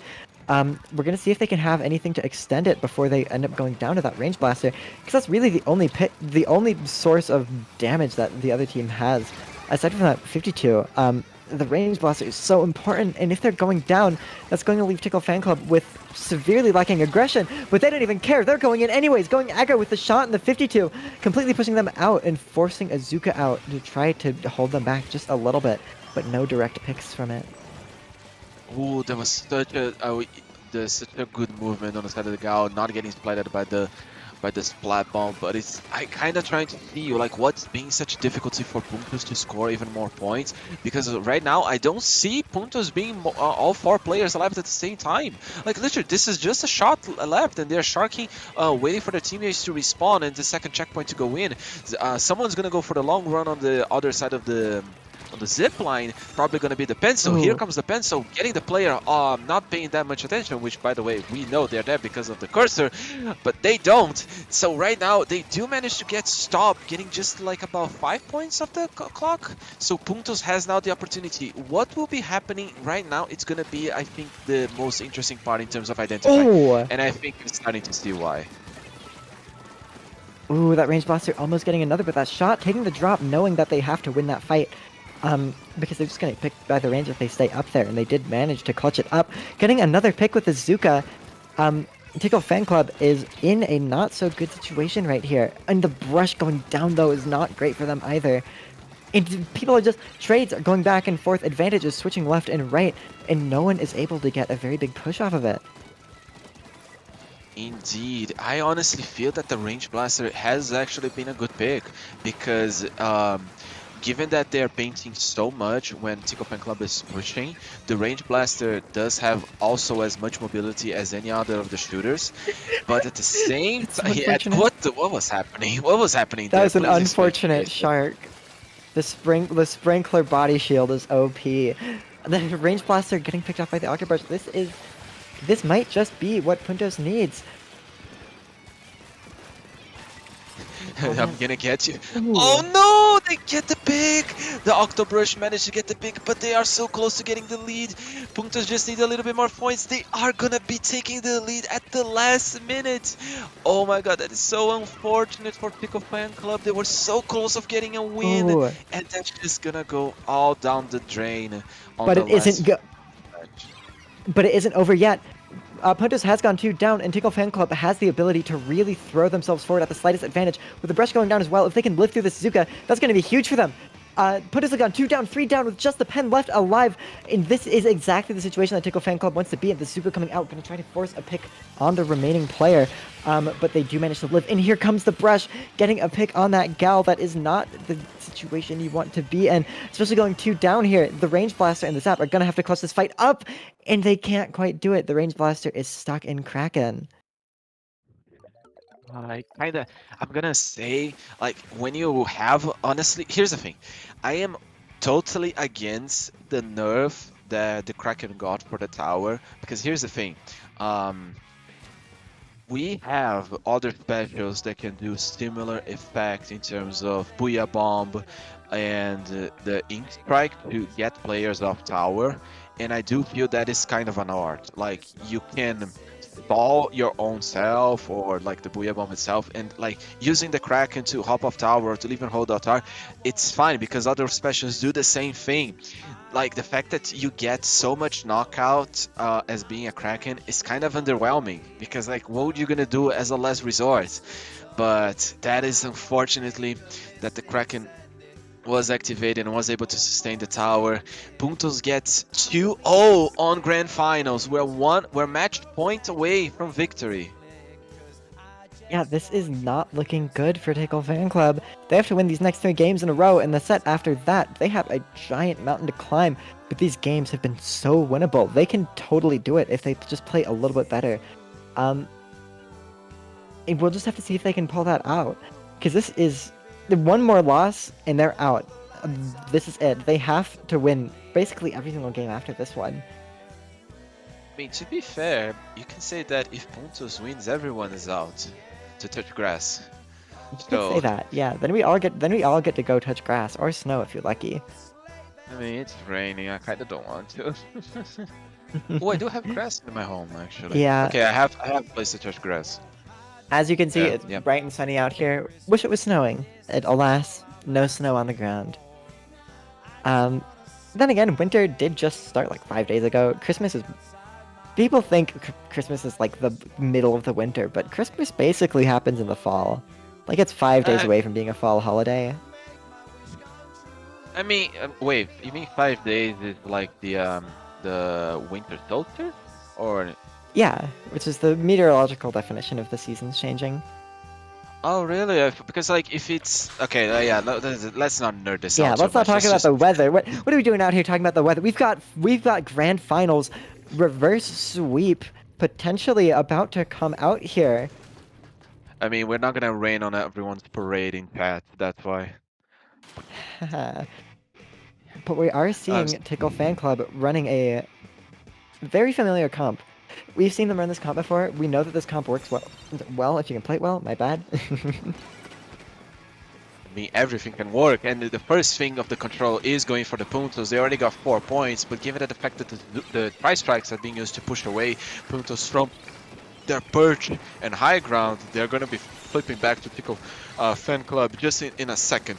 96, 91, not much of a difference. Gal going down, Splash going down, Gal going down again. This is looking like a moment that the Puntos is going to be taking much of damage as possible as they're going to try to bait the enemy team's side. Gal over here Ooh. trying to get their picks, but a splat bomb was such difficulty for him to avoid. Ooh. Oh, It's big. that is basically both teams wiped out there. But Tickle Fan Club has just barely come out on top. But they're gonna have to fight for mid here because Puntos is on their way back in so fast. They need to get something out here. If the End Splash can get a strike, if the roller can get a bubble, especially here would do very nicely. But it looks like Puntos is gonna be first on the special cycle, getting their special out just a little bit before. And now the other End Splash does have the strikes, but they're just a bit too late. But will that manage to cap the zone anyways? Especially with the enemy team going 2 down, Tent going down as well. It is just that Neo Splash, and they are forced to jump out. Tickle Fan Club has so much space here. Honestly, this is okay. So we are having a situation that is similar to other matches that we saw. Ooh, that was such a good Zuka arc, getting the pick on the Gal as they were shooting the killer whale, and then as a response, the Neo Splash trying to use their own tri-strike to stall a little bit of the situation, and now their tri-strike is gonna be popping. Oh my and gosh. Not getting the zone. They just pop so many resources, and they don't get anything off of it. Unless this Gal gets a double on the zone, just the End Splash left alive, forced to fight them. And the Gal wins that fight as well. What a clutch. That was a horrible situation for them to be in, but the Gal managed to win the 1v3 and clutch up for their team. And they are not done yet. They're still pushing forward, getting another, but going down to the roller finally. And now the rest of their team is here to clean up, and it is just the Neo Splash dropped off on their own. And that looks like it is going to be the lead swap coming up here. Lead swap, 45 points remaining for Puntos to get and be considered the winner of Paddling Pool 299.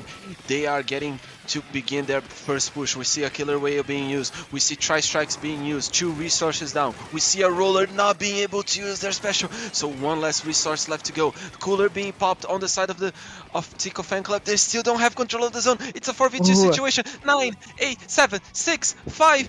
They're respawning. 3, 2, 1. The roller doesn't get to beat the zone. And Puntos is the winner of Paddling Pool 299. What a set. What a tournament. that was really good. Both teams played that so well. But they were just barely able to get out the lead, especially with that Tent there at the end, because they had mirror comps besides Tent for a roller. And they were just able to use that Tent shield to be so dominant. And they were just able to stay on top of the special game, getting their specials just a little bit faster, cycling things a little bit easier. And that Gal getting that triple to clutch things up was probably what put the nail in the coffin and won them the game. Because that play gave them the foothold to really just like get a crazy lockout, especially with that Gal continuing to go forwards and get momentum in that moment. Yeah, very, very interesting to see, like, overall, what plays everyone was doing that culminated into the final result of Puntos winning. Like, on the situation, for example, of the Neo Splash, they throw the tri-strikes not in the zone. I'm not saying they should have thrown in the zone, because, like, given that the other team has so much paint in terms of, like, their main weapons, they can neutralize the zone with the special, but they cannot actually cap it. So, using the tri-strike to get control of a location so your team could be then paint the zone does make sense.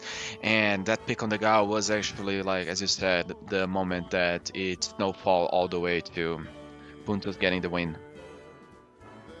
Yeah, a fantastic set there. And yeah, I'm glad to have been here. I'm on a jank setup. I don't even have a proper webcam. This is my laptop webcam here. You can tell by the potato Same. quality, though. my normal webcam isn't that much better. Yeah, it was fun to be here. Fun to dress up in this nice outfit. Get my nails to be all Christmassy as well. I had a lot of fun. Fun I games. got to eat Fun cookies. commentating. That's You got the my side. cookies. Got the cookies. Yeah, But yeah. but that was very fun. Well, Fern, where can these people find you? You can find me still hardly ever opening Twitter at superfern13. Where they can find you, ASAT? You can find me on Blue Sky down there. Hi. There. I'm not too active there. More active than Twitter at least. And you can also find me on YouTube. It's just asec Twitch, asec with 4 T's. And I'm planning on making some more content soon. More coaching streams, more videos. I have a guide in the works of some really, it's a really weird thing. You'll see, hopefully, if I get it done in a reasonable amount of time. So watch out for that, because I've got things coming in the future. But yeah, it's been very fun. It's been great commentating with you. Fun tournament. I'd say the same to you Fun as games. well. Fun tournament. So let's say bye bye everyone. Merry Squidmas. Bye bye. Have a nice Christmas.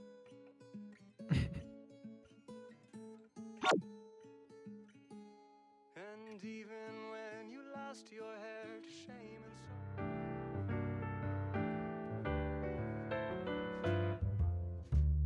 I really can't stay. baby, it's cold outside.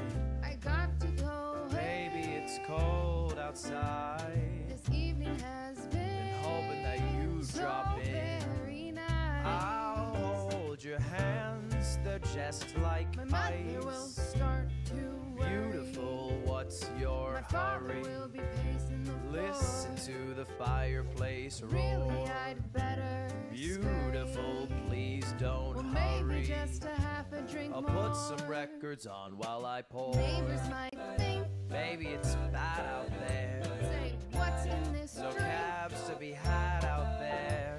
I wish I knew Your how eyes are like starlight to now. break this spell. I'll take your hat. Your hair looks I ought to swell. say no, no, Mind no, if sir. I move in At least I'm closer? gonna say that I tried. What's the sense of hurting my I pride? really can't stay. Baby, don't hold out. Baby, it's cold outside.